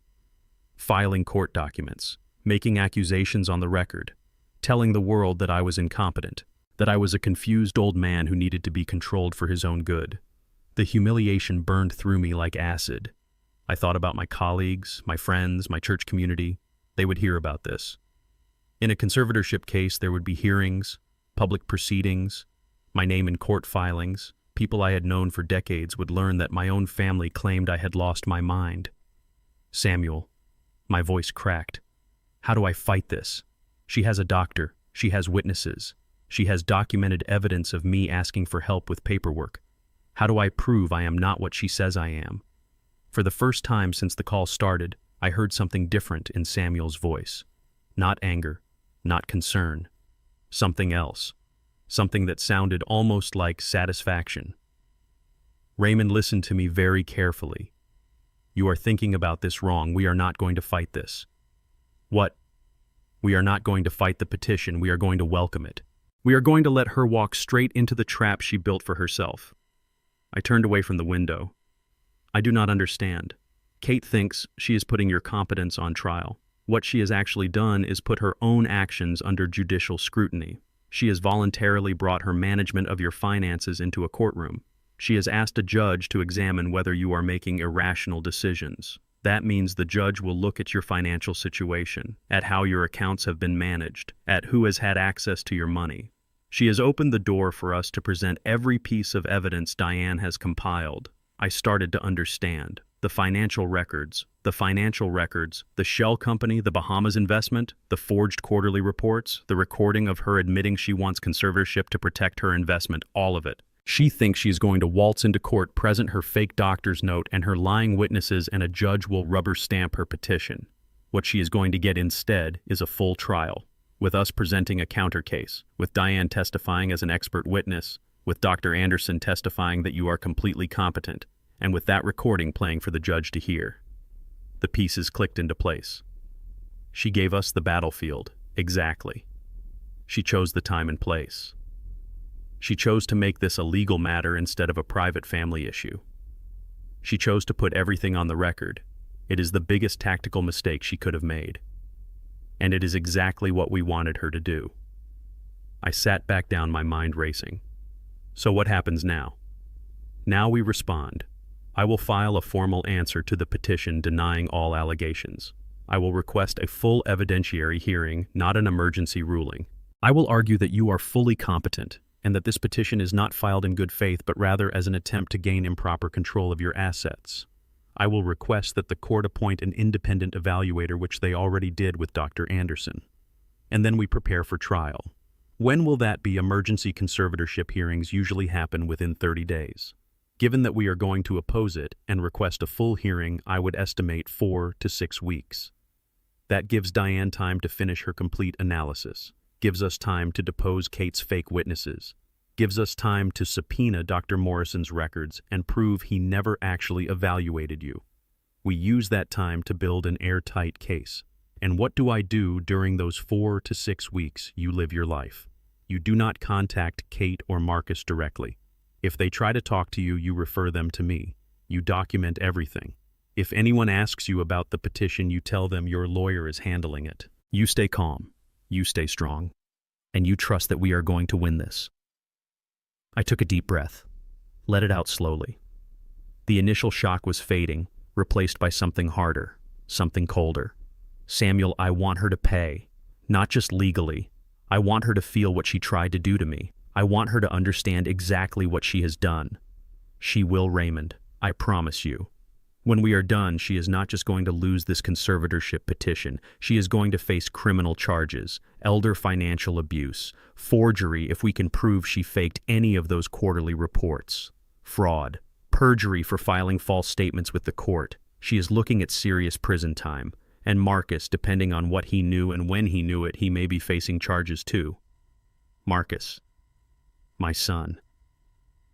The thought of him in prison made me feel sick. But he had made his choice. He had chosen Kate over me. He had chosen money over integrity.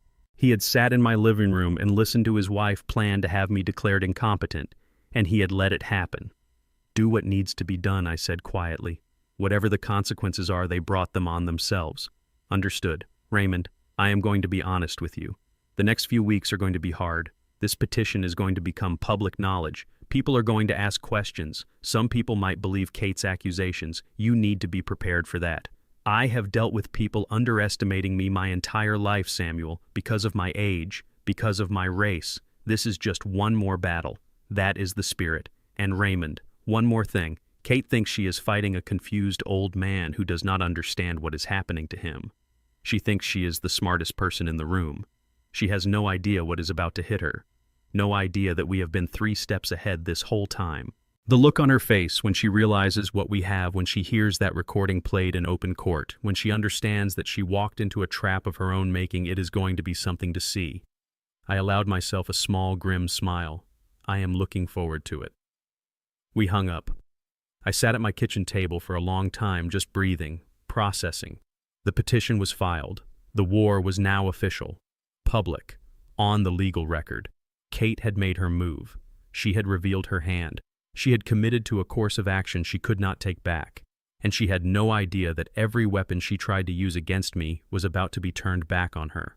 The doctor's evaluation. We had a real evaluation from Dr. Anderson showing I was completely competent. The witness statements. We had proof they were investors in her failing project. The claim that I was making irrational financial decisions. We had 2 years of documented evidence showing she was the one stealing and gambling my money.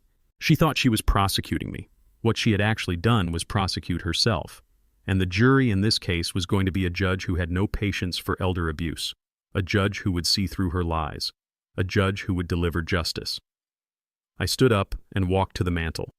I picked up the photograph of Gloria and held it, looking at her smiling face. They tried to take everything, Gloria, the money, the house, my dignity, my freedom. But they made a mistake. They thought I was too old, too weak, too broken to fight back. They were wrong. I set the photograph back down gently. We are going to win, baby. I promise you. We are going to win. The conservatorship petition was filed, the battle lines were drawn, and Raymond Carter was ready for war. The 3 weeks between the filing of the conservatorship petition and the scheduled hearing were a blur of activity. Samuel's office became a war room. Every surface was covered with documents, binders, evidence files. Diane worked 16-hour days tracing money through accounts, building timelines, constructing the financial map of Kate's crime. Samuel prepared legal briefs, researched case law, drafted motions. And I, for the first time in months, felt like I had a purpose, a mission. We were not just defending against an attack, we were building a prosecution. Diane's work was meticulous and devastating.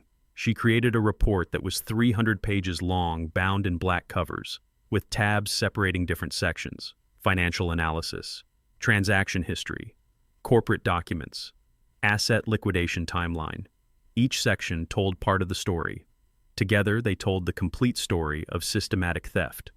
I sat in Samuel's office on a Monday afternoon 2 weeks before the hearing as Diane walked us through her findings. She had printed large poster-sized charts that she mounted on easels, visual aids for the courtroom. The first chart showed my account balances over 24 months. A line graph starting at $2.8 million, steadily declining until it reached $287,000. The visual was stark, undeniable. This is the big picture, Diane said, pointing at the graph. But the real story is in the details. Every withdrawal, every transfer, every movement of money. She flipped to the next chart, a flow chart with boxes and arrows. Here is the path. Money leaves Mr. Carter's retirement account in structured withdrawals. $20,000, $35,000, $50,000. Amounts designed to stay under automatic fraud detection thresholds. The money goes into a joint checking account that Mr. Carter shares with Catherine Carter, established under the power of attorney. She traced the arrow with her finger. From there, the money moves to Pinnacle Interiors, LLC, Kate's supposed interior design business. But when we look at the actual business activity, Pinnacle Interiors has almost no legitimate clients, no invoices, no contracts. It exists only to receive money from Mr. Carter's accounts and funnel it elsewhere. And where does it go? Samuel asked, though we all knew the answer. Here. Diane flipped to another chart. Sapphire Bay Resort Development Company, Nassau, Bahamas. Pinnacle Interiors has invested $3.2 million into this project over 18 months. And the financial manager listed on all corporate documents is Marcus Carter. I stared at my son's name on the chart. Seeing it in black and white in official corporate filings made it real in a way it had not been before. Marcus was not just passively benefiting, he was actively involved. Diane continued. But here is where it gets interesting. I cross-referenced the dates of withdrawals from Mr. Carter's accounts with major purchases made by Catherine and Marcus Carter. The correlations are perfect. She flipped to a timeline. March 15th, 2023. $50,000 withdrawn from retirement account. March 18th, 2023. Porsche Cayenne purchased for $95,000. The down payment was $50,000. August 22nd, 2023. $35,000 withdrawn. August 25th, 2023. Diamond jewelry purchased from Tiffany & Company for $47,000. The gap was covered by a credit card that was paid off the following month with another withdrawal. She went through a dozen more examples. Each withdrawal matched to a purchase. A vacation, a home renovation, new furniture. It was a perfect pattern of theft and spending. The prosecution writes itself, Diane said. We can show the jury exactly where every dollar went, from Mr. Carter's accounts through the shell company, either to the Bahamas or directly to luxury purchases. And we can show that Catherine Carter was the only person with access to initiate these transfers. Samuel nodded, making notes. This is excellent work, Diane. Absolutely bulletproof. But we need more than financial records. We need to show motive. We need to show why she is filing for conservatorship now. That is easy, Diane said. The Bahamas project is failing. Catastrophically. I obtained copies of the most recent investor reports. The project is $4.2 million over budget. Construction has stopped. Multiple lawsuits from contractors. The Bahamian government is threatening to revoke permits. It is a disaster. And Catherine's investment is essentially worthless. She has put in $3.2 million of Mr. Carter's money, and she will never see a dollar of it back. So she is desperate, I said. Beyond desperate. She is facing financial ruin. The Buckhead house has a $1.8 million mortgage. The cars are leased. Her business has significant debt. On paper, she and Marcus have negative net worth. Mr. Carter's house is the only substantial asset left. If she can gain conservatorship, she can use the house as collateral, refinance it, sell it, extract the equity. It is her last chance to avoid bankruptcy. Samuel leaned back in his chair. So we have motive, we have means, we have a complete financial trail. What about the fake witnesses, Warren Phillips and Linda Henderson? I ran full background checks. Warren Phillips is a real estate developer who invested $2 million into Sapphire Bay. Linda Henderson is his business partner and co-investor. They are both desperate to recover their money. If the project collapses completely, they lose everything. So they have a direct financial interest in helping Catherine maintain access to Mr. Carter's assets. They are not neutral witnesses, they are accomplices. Can we prove they never actually met Raymond? I am working on that. I requested credit card records, travel records, anything that would show whether Mr. Carter was at the events they claim to have met him at. So far nothing matches, but even if we cannot definitively prove he was never there, we can prove they have a financial motive to lie. That is enough to destroy their credibility. While Diane built the financial case, Samuel built the legal framework.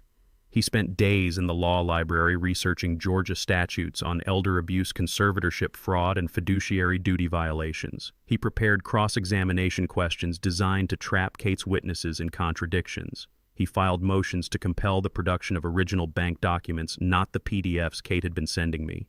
He subpoenaed records from Dr. Richard Morrison, the psychiatrist who claimed to have evaluated me.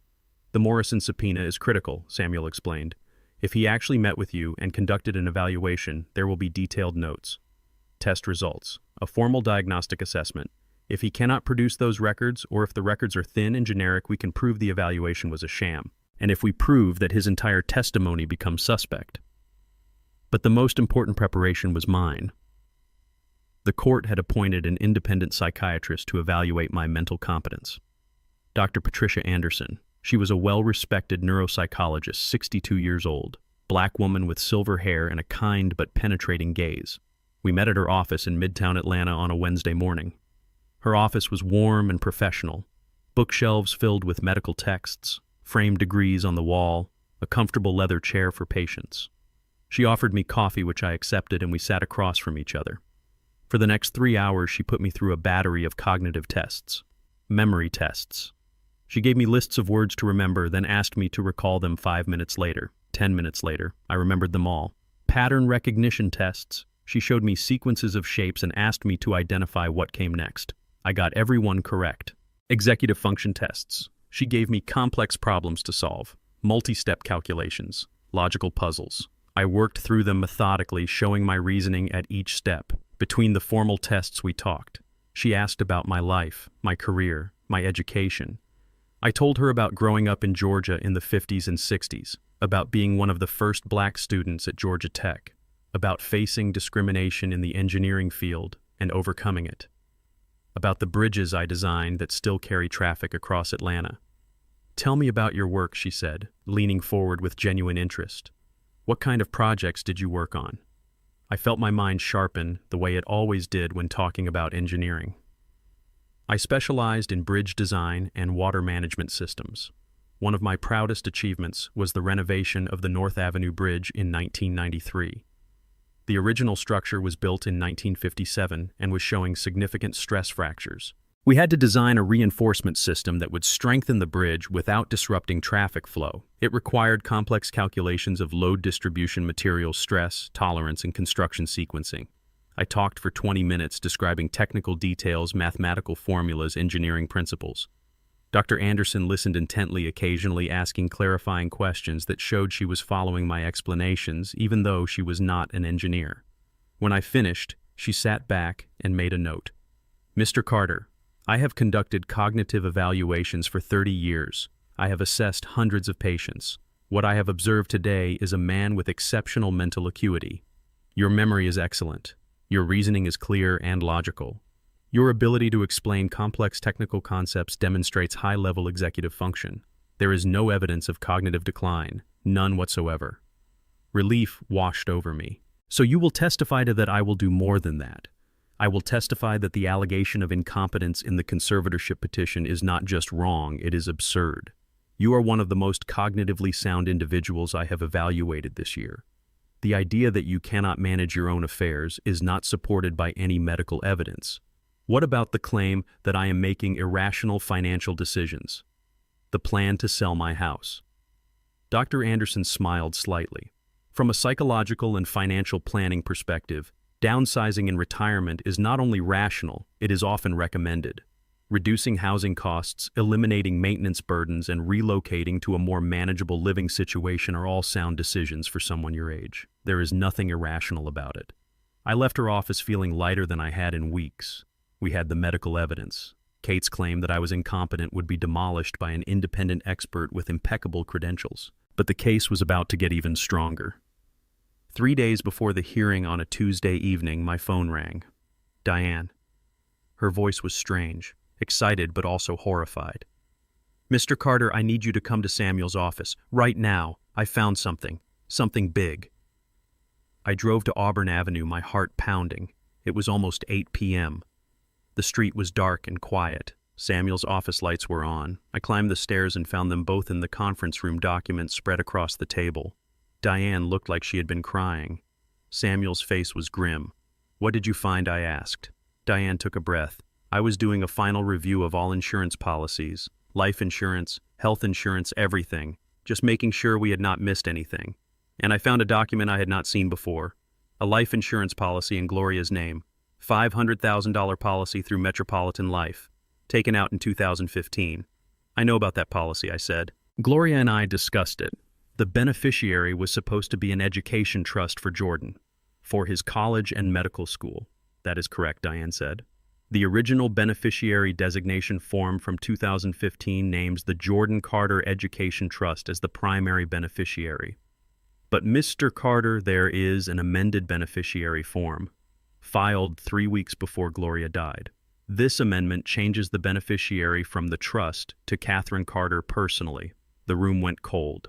What the $500,000 death benefit was paid out to Catherine Carter 4 weeks after Gloria's death. It went directly into her personal bank account, not a trust for Jordan, not a joint account with Marcus, her personal account. I could not breathe, could not process what she was saying. Gloria would never have changed that. She wanted that money to go to Jordan, for his education. It was the whole purpose of the policy. I know, Diane said gently. So I looked at the signature on the amendment form. And Mr. Carter, it does not match Gloria's signature, not even close. She slid a document across the table, a comparison sheet. On the left side, several examples of Gloria's genuine signature from different years. Bank documents, legal papers, her teacher's contract. Her signature was elegant, flowing with a distinctive loop on the G and a flourish at the end. On the right side, the signature from the insurance beneficiary change form. It was similar but wrong. The G was too angular. The spacing was off. The flourish was missing. This is a forgery, Diane said. I am not a handwriting expert, but I have seen enough of these cases to recognize the signs. This was not signed by a dying woman. This was signed by someone trying to copy her signature. Samuel spoke up. I have already contacted the best forensic document examiner in the Southeast, Daniel Kim. He has testified in federal court. He has a reputation for being absolutely unimpeachable. I sent him high-resolution scans of Gloria's genuine signatures and the disputed signature. He will have a preliminary opinion by tomorrow. Catherine forged my wife's signature, I said slowly. The words felt unreal. She stole from Gloria, from a dying woman. Yes, Samuel said. And she stole from Jordan. I checked with the Georgia Secretary of State. There is no entity registered under the name Jordan Carter Education Trust. It was never created. The money that was supposed to provide for your grandson's education went straight into Catherine's pocket. She used it to fund her lifestyle and her failing business. The rage that filled me was unlike anything I had ever felt. Stealing from me was bad enough. But stealing from Gloria, from my wife as she lay dying, from our grandson's future, that was a level of evil I could barely comprehend. Can we use this in the hearing? I asked. Absolutely, Samuel said. This is the smoking gun.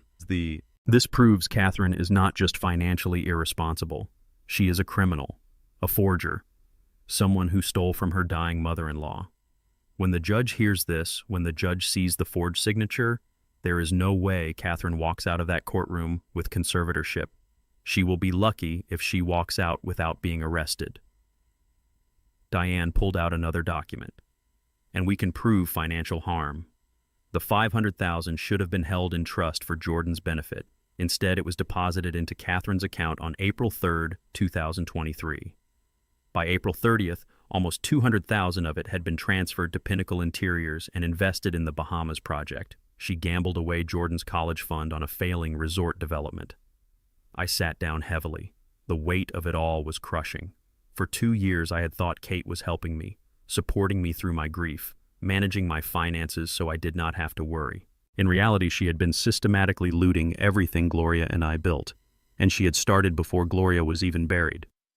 How did she get access to file the insurance form, I asked. Power of attorney, Diane said.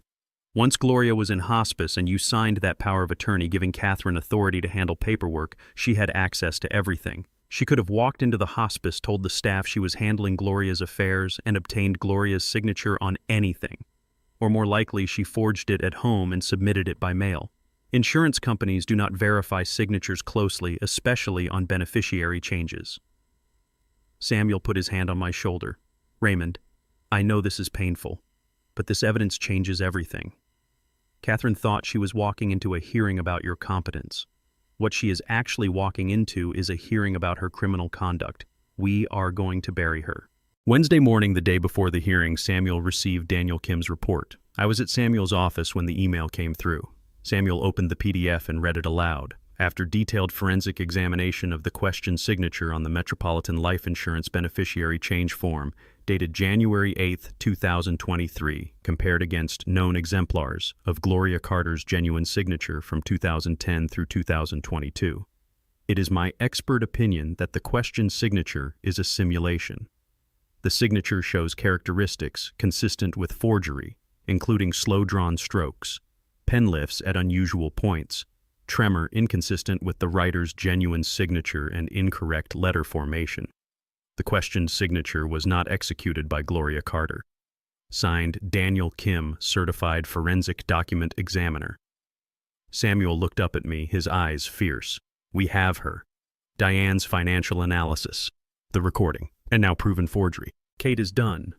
That night I sat in my living room holding the photograph of Gloria. They tried to erase you, baby, I whispered.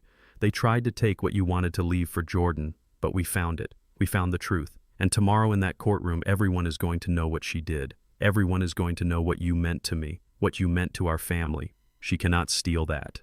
She cannot steal your memory. I set the photograph back on the mantel and went to bed. Tomorrow was the hearing.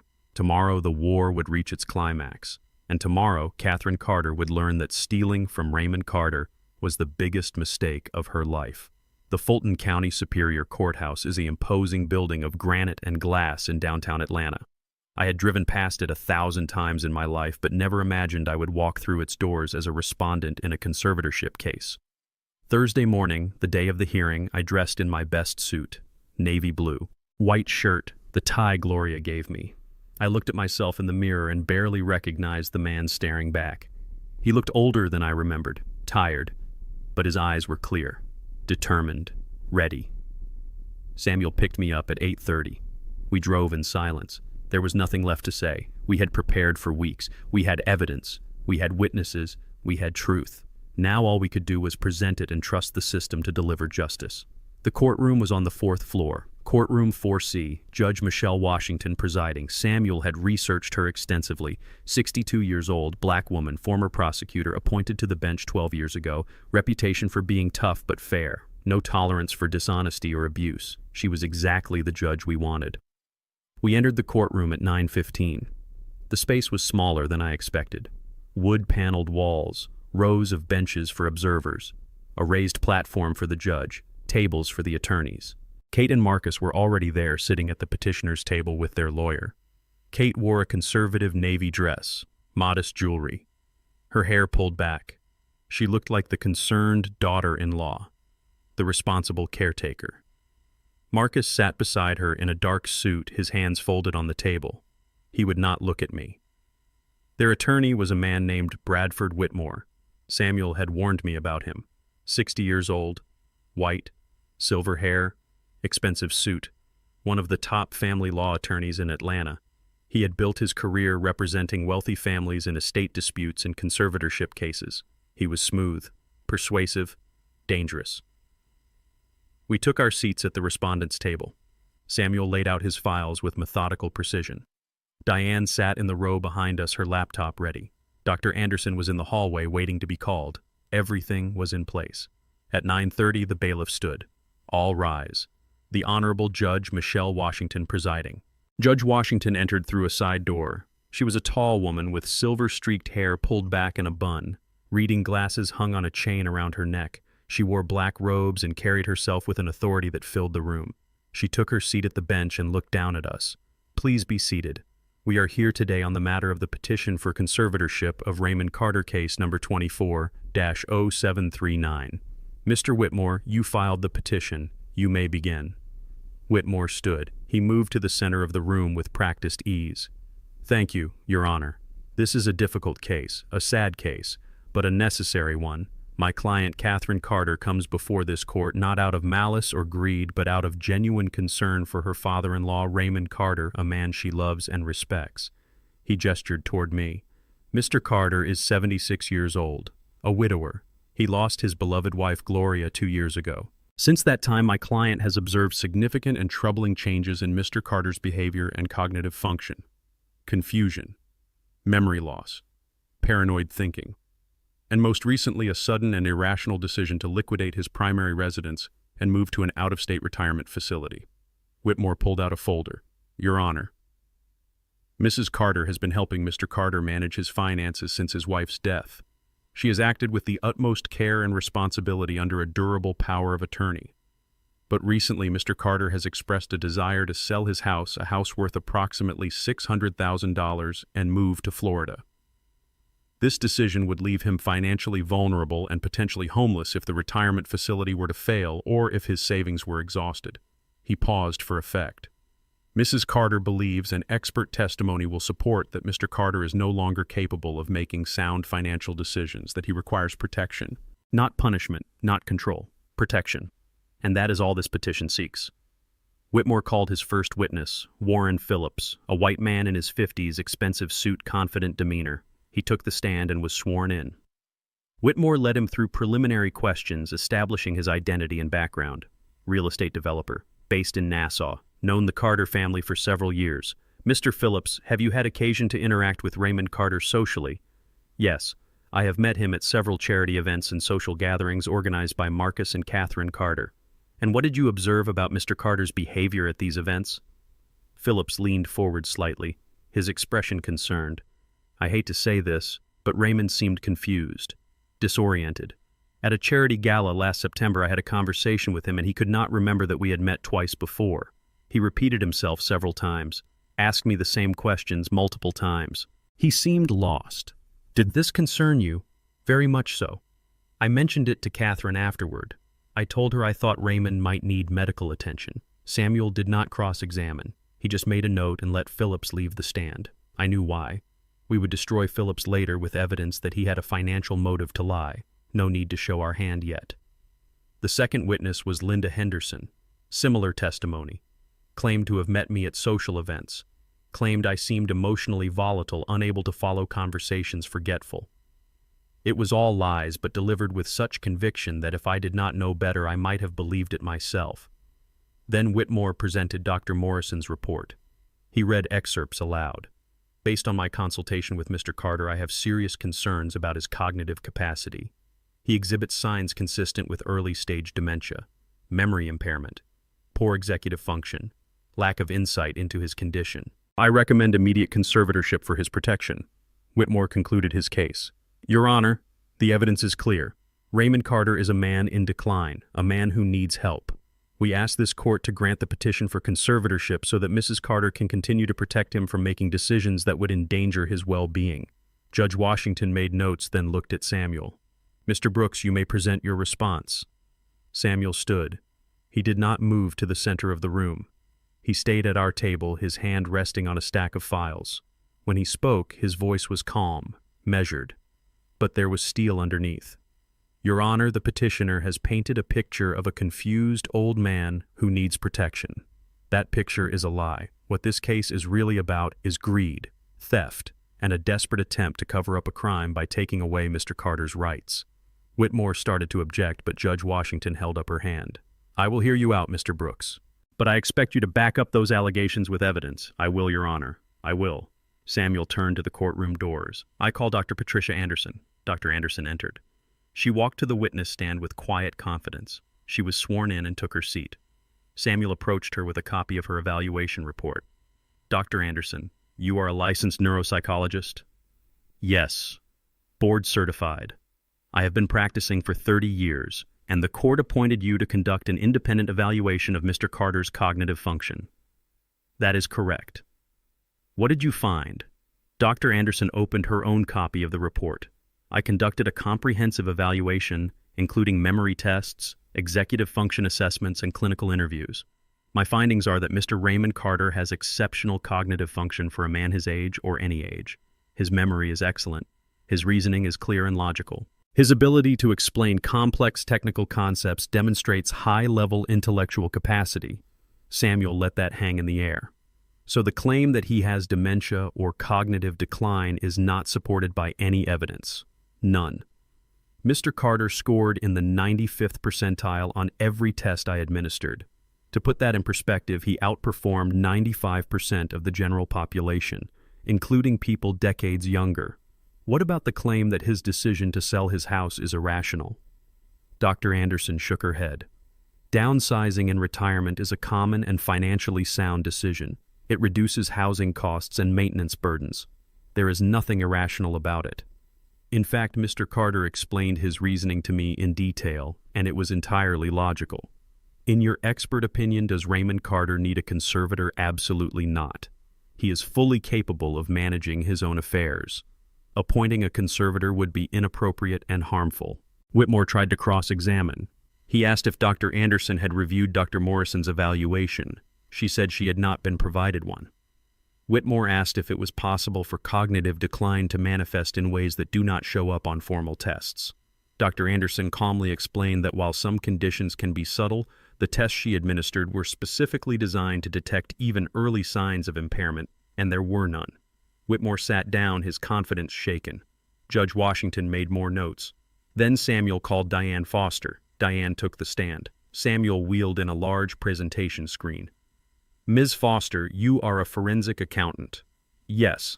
Certified in financial forensics. I specialize in fraud investigation, and you have been investigating Mr. Carter's financial accounts. Yes. For the past 3 weeks, I have conducted a complete analysis of all accounts, transactions, and financial activity related to Raymond Carter over the past 2 years. Samuel turned on the screen.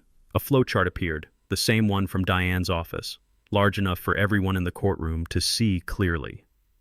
Can you explain what this chart represents? Diane stood and used a laser pointer. This is a map of the movement of Mr. Carter's money. Over 24 months, $2.5 million was systematically transferred from his retirement and investment accounts. The money went through a joint checking account that Mr. Carter shares with Catherine Carter, established under power of attorney. From there, it was transferred to a company called Pinnacle Interiors LLC, which is owned and operated by Catherine Carter. She clicked to the next slide, a timeline. This timeline shows 47 separate withdrawals. Each one corresponds to a significant purchase or investment. For example, on March 15, 2023, $50,000 was withdrawn. 3 days later, a Porsche Cayenne was purchased with a $50,000 down payment. On August 22, $35,000 was withdrawn. 3 days later, $47,000 in jewelry was purchased from Tiffany & Company. She went through more examples. Each withdrawal matched to a luxury purchase. The courtroom was silent. Even Whitmore looked stunned. Kate sat frozen, her face pale. And where did the bulk of the money go? Samuel asked. To a failed real estate development in the Bahamas, the Sapphire Bay Resort. Pinnacle Interiors invested $3.2 million into this project. The project is now massively over budget and has stalled. The investment is essentially worthless. And the financial manager of the project is Marcus Carter. Diane clicked to another slide. Photos of the Buckhead mansion, the Porsche, Kate's jewelry. Catherine and Marcus Carter have been living a lifestyle far beyond what their legitimate income could support. They have been living on money stolen from Raymond Carter. Judge Washington leaned forward. Stolen is a strong word, Ms. Foster. It is the accurate word, Your Honor. Mr. Carter did not authorize these transfers. He was not aware of them. He was receiving fabricated quarterly reports showing his accounts were stable. In reality, they were being drained. Samuel let that sink in, then moved to the next phase. Your Honor, I would like to play an audio recording for the court. Whitmore stood. Objection. I have not been provided with this recording. This is trial by ambush. Samuel turned to him calmly. The recording was made by Mr. Carter in his own home. It is legal under Georgia's one-party consent law, and it was produced in discovery last week. If counsel failed to review it, that is not my problem. Judge Washington looked at Whitmore. Overruled. I will hear the recording. Samuel connected his laptop to the courtroom's audio system. Your Honor, this recording was made 3 weeks ago in Mr. Carter's living room. You will hear Catherine and Marcus Carter discussing their true motives. He pressed play. The audio quality was excellent. First, my voice muffled saying something about making coffee, then footsteps, a door closing, then Kate's voice clear and cold. He is not going to sell Marcus. I will not let him. But how can you stop him? It is his house. If I have to, I will get Dr. Morrison to evaluate him. I will get a medical opinion that says he is not competent to make major financial decisions. We can petition for full conservatorship. Marcus's voice shocked. Kate, that is extreme. That is taking away his rights. It is protecting our investment. Listen to me, Marcus. We are 3 months behind on payments for the Bahamas project. The investors are threatening to pull out. If they do, we lose everything. Your father's house is the only asset we have left that we can leverage. But Kate, that is his house. He worked his whole life for that house. I know exactly what it represents. It represents $600,000 of equity that we need. Marcus, your father is 76 years old. He does not need a 4-bedroom house with a big yard. He does not need all this space. He is being irrational. Kate, do not get sentimental on me now. We have come too far to fall apart because you are feeling guilty. Your father is old. He is confused. We are the ones thinking clearly. If we lose the Bahamas investment, we lose everything. The recording ended. The silence in the courtroom was absolute. Every person was staring at Kate. Her face had gone from pale to gray. Marcus had his head down, unable to meet anyone's eyes. Judge Washington removed her glasses and looked directly at Kate. Mrs. Carter, did I just hear you plotting to have Mr. Carter declared incompetent so you could gain control of his assets? Kate opened her mouth, but no sound came out. Whitmore stood quickly. Your Honor, this is out of context. It is not what it seems. It seems pretty clear to me, Mr. Whitmore. Please sit down. Samuel spoke quietly. Your Honor, there is one more thing. Something the court needs to know. This case is not just about financial theft. It is about something much darker. He walked back to our table and picked up a document. This is a life insurance policy in the name of Gloria Carter, Mr. Carter's late wife. The policy had a death benefit of $500,000. The original beneficiary was the Jordan Carter Education Trust, a fund intended to pay for the education of Catherine and Marcus's son. He held up the document. But 3 weeks before Gloria Carter died, the beneficiary was changed. The new beneficiary was Catherine Carter personally. The $500,000 was paid directly into her account 4 weeks after Gloria's death. Samuel called Daniel Kim. The handwriting expert walked to the stand. He was a small man, Korean-American, with wire-rimmed glasses and a precise manner. He carried a leather portfolio. After being sworn in, Samuel showed him the insurance form. Mr. Kim, you are a certified forensic document examiner. Yes, I have testified in over 200 cases, federal and state courts. Have you examined the signature on this insurance beneficiary change form I have? Extensively. And what is your opinion? Kim opened his portfolio and pulled out enlarged images of signatures. This signature, purporting to be Gloria Carter's signature, is a forgery. It is a simulation. Someone attempting to copy her signature. He pointed to details on the enlarged images. The genuine signatures show fluid motion, natural pen speed, consistent letter formation. The questioned signature shows hesitation marks, unnatural pen lifts. The stroke order is wrong. This was not written by Gloria Carter. This was written by someone looking at an example of her signature and trying to copy it. Samuel let that information settle. So the beneficiary change was fraudulent. In my professional opinion, yes. Gloria Carter never signed this form. Samuel pulled out another document. Your Honor, this is the bank record showing the $500,000 insurance payment deposited into Catherine Carter's personal account on April 3, 2023. And this is a search of the Georgia Secretary of State's records. There is no entity registered as the Jordan Carter Education Trust. It was never created. The money intended for a grandson's education was stolen by Catherine Carter. Samuel's voice rose with controlled fury. Your Honor, Catherine Carter did not just steal from a living man. She stole from a dying woman. She forged Gloria Carter's signature while Gloria was in hospice dying of cancer. She took money meant for her own son's future and gambled it away on a failing resort. And then when the money ran out, she came to this court and tried to have Raymond Carter declared incompetent so she could take the last thing he owns. The courtroom erupted. Judge Washington banged her gavel. Order, order in this court. I looked at Marcus. He had turned to stare at Kate, his face twisted in horror. He had not known. He had known about the Bahamas investment. He had known they were using my money. But he had not known about the forged signature. He had not known his wife stole from his dying mother. Kate was shaking. Tears streamed down her face. Not tears of remorse, tears of panic. The mask had shattered. The careful performance was over. She was trapped, and she knew it. Judge Washington's voice cut through the chaos like a blade. Mrs. Carter, stand up. Kate stood on trembling legs. Whitmore stood beside her, but he looked like he wanted to be anywhere else. Mrs. Carter. I have been a judge for 12 years. I have seen a lot of terrible things in this courtroom, but what I have heard today is among the worst.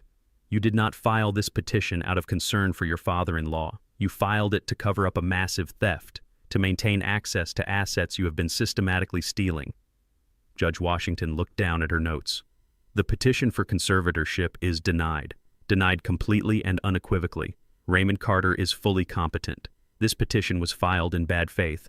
It is an abuse of the court system and an abuse of Mr. Carter. She was not done. Furthermore, I am ordering an immediate freeze on all assets belonging to Catherine Carter and Marcus Carter. No transfers, no sales, no withdrawals. Nothing moves until law enforcement has had an opportunity to investigate. Kate let out a sob. Marcus put his head in his hands. I am also referring this entire case file to the Fulton County District Attorney's Office for Criminal Investigation. The evidence presented today suggests multiple felonies, grand larceny, elder financial abuse, forgery, insurance fraud. These are serious crimes, and they will be prosecuted. Judge Washington looked at me. Her expression softened slightly. Mr. Carter, I am sorry for what has been done to you. This court failed to protect you. I hope that the justice system can now make it right. You have my deepest respect for having the courage to fight back. She banged her gavel one final time. This court is adjourned. The room remained silent for a moment. Then movement. Whitmore gathering his papers quickly, whispering urgently to Kate. Marcus standing up, not looking at his wife, walking toward the door like a man in shock. Samuel putting his hand on my shoulder. I stood on shaking legs. It was over. The battle was won. Kate's scheme was exposed. The court had seen the truth. Justice for once had prevailed. As we walked out of the courtroom, I looked back one last time. Kate was still at the table, collapsed in her chair, destroyed. The woman who thought she was so clever, so untouchable, brought down by her own greed, brought down by underestimating the old black man she thought she could control. I had won. Gloria's memory was vindicated. Jordan's future was secured. And Raymond Carter had proven one more time that he was not a man to be underestimated. Not now, not ever. 6 months after the trial, spring came to Cascade Heights with a gentle warmth that made everything feel possible again. The dogwoods were blooming white and pink along my street. The air smelled of cut grass and honeysuckle. I was in my backyard on a Saturday morning in late April, kneeling in the garden bed where Gloria used to grow her roses.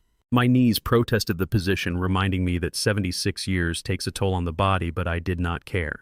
I was planting new rose bushes, red ones, Gloria's favorites. The past 6 months had been a whirlwind of legal proceedings, recovery, and rebuilding. After Judge Washington's ruling, things moved quickly. The Fulton County District Attorney's Office opened a criminal investigation within 48 hours. Kate was arrested 2 weeks later. The charges were extensive: grand larceny, elder financial abuse, forgery, insurance fraud, perjury for the false statements in the conservatorship petition. Her bail was set at $500,000, which she could not pay because all her assets were frozen. She sat in jail for 3 months before accepting a plea deal. 15 years in prison. No parole eligibility for at least 10 years. Her attorney tried to argue for leniency, claiming she was under financial stress, that she made mistakes but did not intend harm.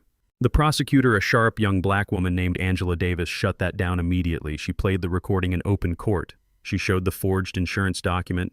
She presented Diane's financial analysis, showing the systematic nature of the theft. The judge was unmoved. 15 years. Kate was currently serving her sentence at Metro State Prison in Atlanta. Marcus's situation was more complicated. He cooperated with the investigation immediately. He provided documents. He testified against Kate. He admitted he knew they were using my money for the Bahamas investment, but claimed he did not know about the forged insurance documents or the full extent of the theft. The prosecutor believed him, or at least believed he was a victim of Kate's manipulation as much as I was.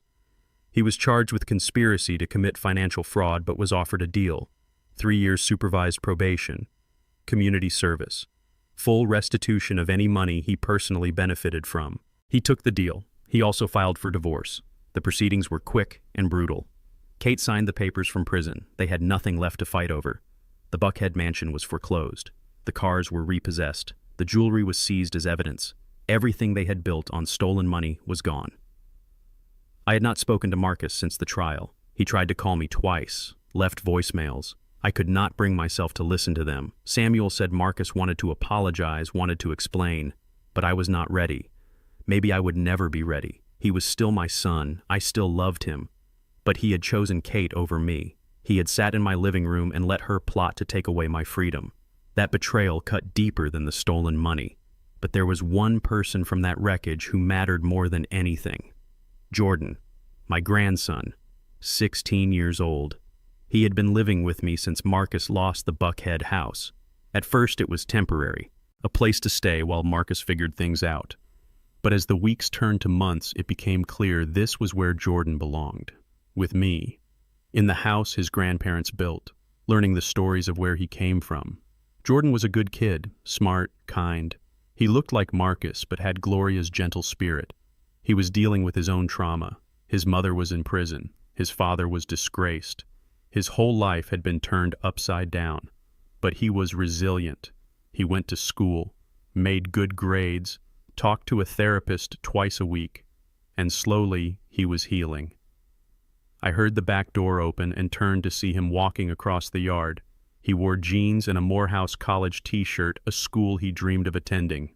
He was tall, almost 6 feet, with light brown skin and curly hair cut short. He had a basketball under one arm and a smile on his face.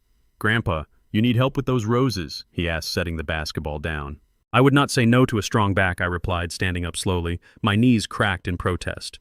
Jordan knelt beside me and started helping to pack soil around the base of the newly planted bush. We worked in comfortable silence for a few minutes. This had become our rhythm over the past months. Quiet moments together, working in the garden, cooking dinner, watching old movies, building a relationship that should have been built years ago but was stolen by the chaos Kate created. "These were Grandma's favorite, right?" Jordan asked, touching one of the rosebuds gently. Yes. She loved red roses, said they reminded her of strength, beauty that required care and attention. She planted the original bushes when we first moved into this house, 1982. "You were not even born yet. Your father was just a little boy." Jordan nodded. He had heard stories about Gloria from me, but he was only 14 when she died. Old enough to remember her, but not old enough to really know her. I had been filling in those gaps, telling him about her work as a teacher, her love of gospel music, her fierce determination that our family would succeed despite every obstacle society put in front of black people like us. Grandpa Jordan said after a while, his voice tentative, "Can I ask you something?" "Of course. Do you think you will ever forgive my dad?" I set down my gardening trowel and sat back on my heels. It was a question I had been asking myself for months. "I do not know, Jordan. I honestly do not know." What your father did, letting your mother control everything, not stopping her when he knew what was happening, that hurt me deeply. But he is still my son, and you are still his son. Forgiveness is complicated. Jordan was quiet for a moment. I am mad at him too. But I also feel bad for him. I think he was scared of her. I think she made him feel like he was not good enough, like he needed her to be successful, and he believed it. The insight surprised me. This 16-year-old kid understood dynamics. I was still processing. You are probably right. Your mother is very good at manipulation, very good at making people doubt themselves. Do you think I will turn out like them? The question was small, vulnerable.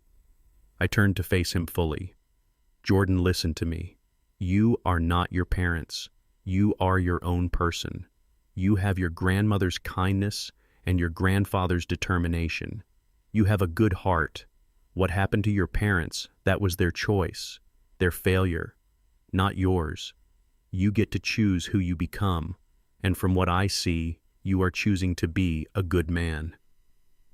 Jordan's eyes filled with tears. He wiped them quickly, embarrassed. Thanks, Grandpa.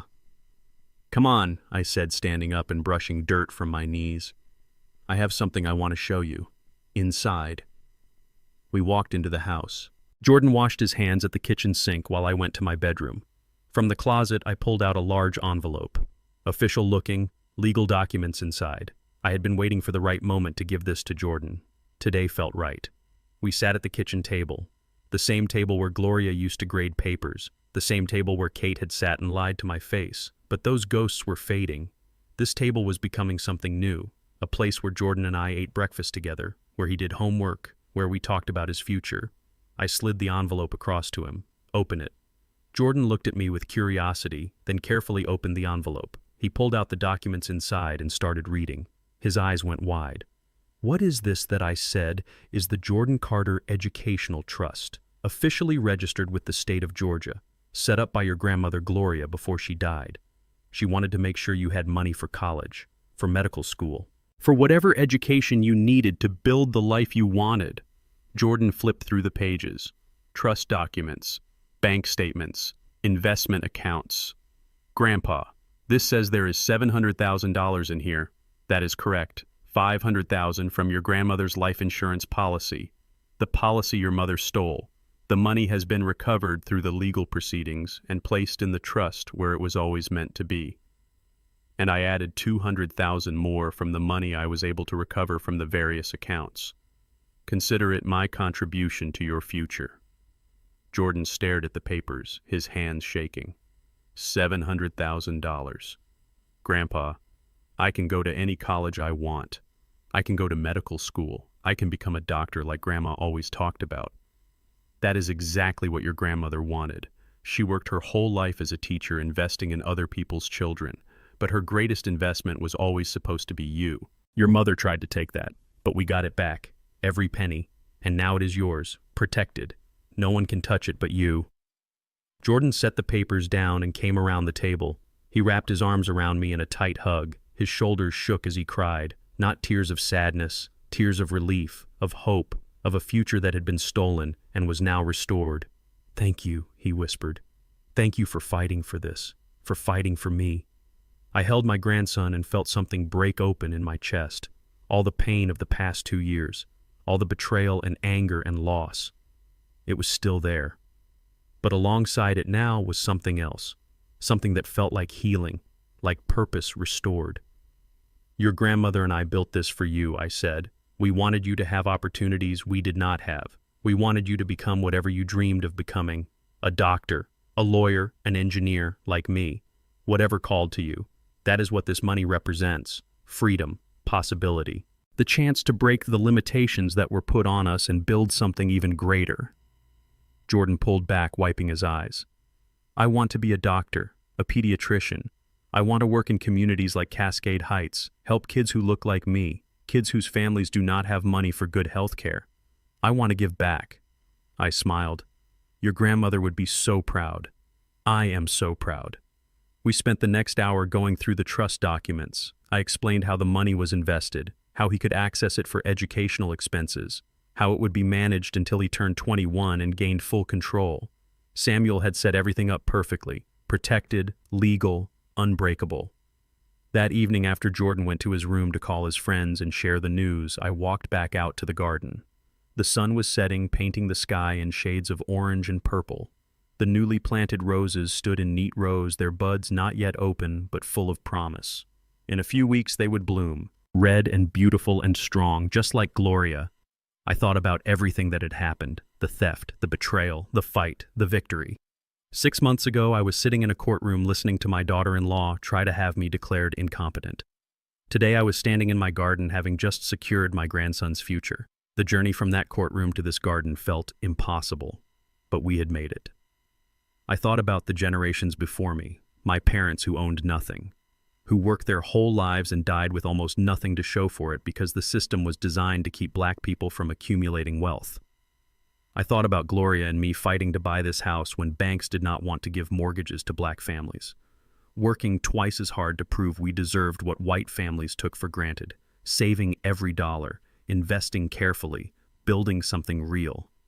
And I thought about Jordan, about the future he now had, medical school, a career helping people, the chance to build on what Gloria and I started, to go further than we ever could. That was the dream. That was always the dream. Not just to survive, but to build something that lasted, something that gave the next generation a foundation to stand on. Kate had tried to destroy that. She had tried to take everything we built and use it for herself.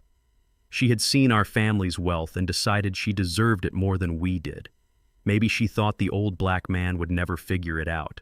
Maybe she thought I was too trusting, too broken by grief, too unsophisticated to understand high finance. Whatever she thought, she was wrong. I had fought back. With the help of Samuel and Diane and Dr. Anderson and every piece of evidence we gathered, I had fought back. And I had won. Not just for me, for Gloria, for Jordan, for every black family that had been told they did not deserve what they worked for. For every elder who had been taken advantage of because someone thought they were too old, too confused, too easy to exploit. The victory was not just legal, it was deeper than that. It was a reclamation of dignity, of agency, of the right to control my own life and protect what I had built.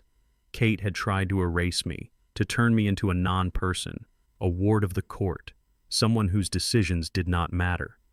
But I was still here, still standing, still Raymond Carter. I looked up at the darkening sky.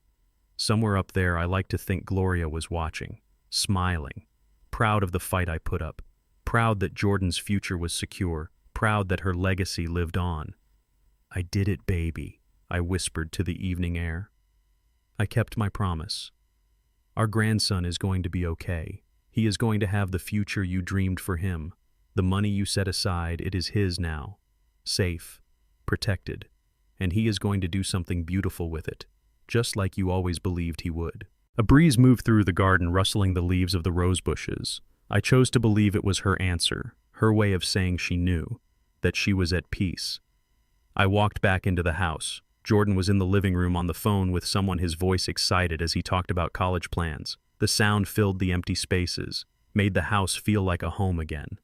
Not just a place where an old man lived alone with his grief, but a home where a grandfather and grandson were building a life together, where the past and future connected, where legacy meant something real. The legal battle was over. Kate was in prison. Marcus was rebuilding his life somewhere, trying to figure out who he was without her. The money was recovered. The trust was established. Justice in its imperfect way had been served. But more than that, we had survived. Jordan and I. We had taken the wreckage Kate left behind and built something new from it. A relationship, a bond, a family. Not the family I thought I would have in my old age, but the family I needed. The family that mattered. I sat in my armchair, the same chair I had sat in when Samuel first told me about the theft. Back then, I felt broken, destroyed, unsure if I could go on. Now, 6 months later, I felt something different. Not happiness exactly. The wounds were still too fresh for that. But peace. Purpose. The quiet satisfaction of knowing I had fought the good fight and won. Gloria's photograph still sat on the mantel. I looked at her smiling face and felt gratitude wash over me. Gratitude for the life we built together, for the values she instilled in our family, for the love she gave that still sustained me even after she was gone. "We did good, Gloria," I said softly. "We did real good."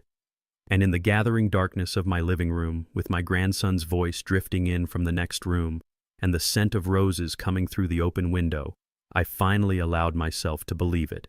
We had won. The legacy was secure. And the future, despite everything, was bright.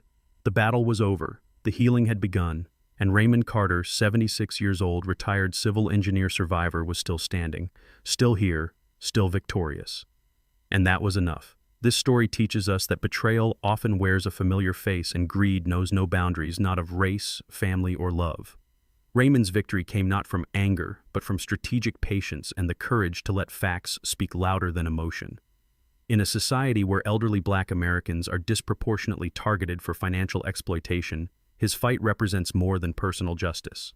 It is a reclamation of dignity earned through generations of struggle. True strength is not found in blind trust, but in vigilant love that protects what was built through sacrifice. Justice delayed is not justice denied when truth becomes the weapon. If this story moved you, share it with someone who needs to hear it. Leave a comment telling me what lessons spoke to you most. And remember, your voice matters. Your story matters. Never let anyone convince you otherwise.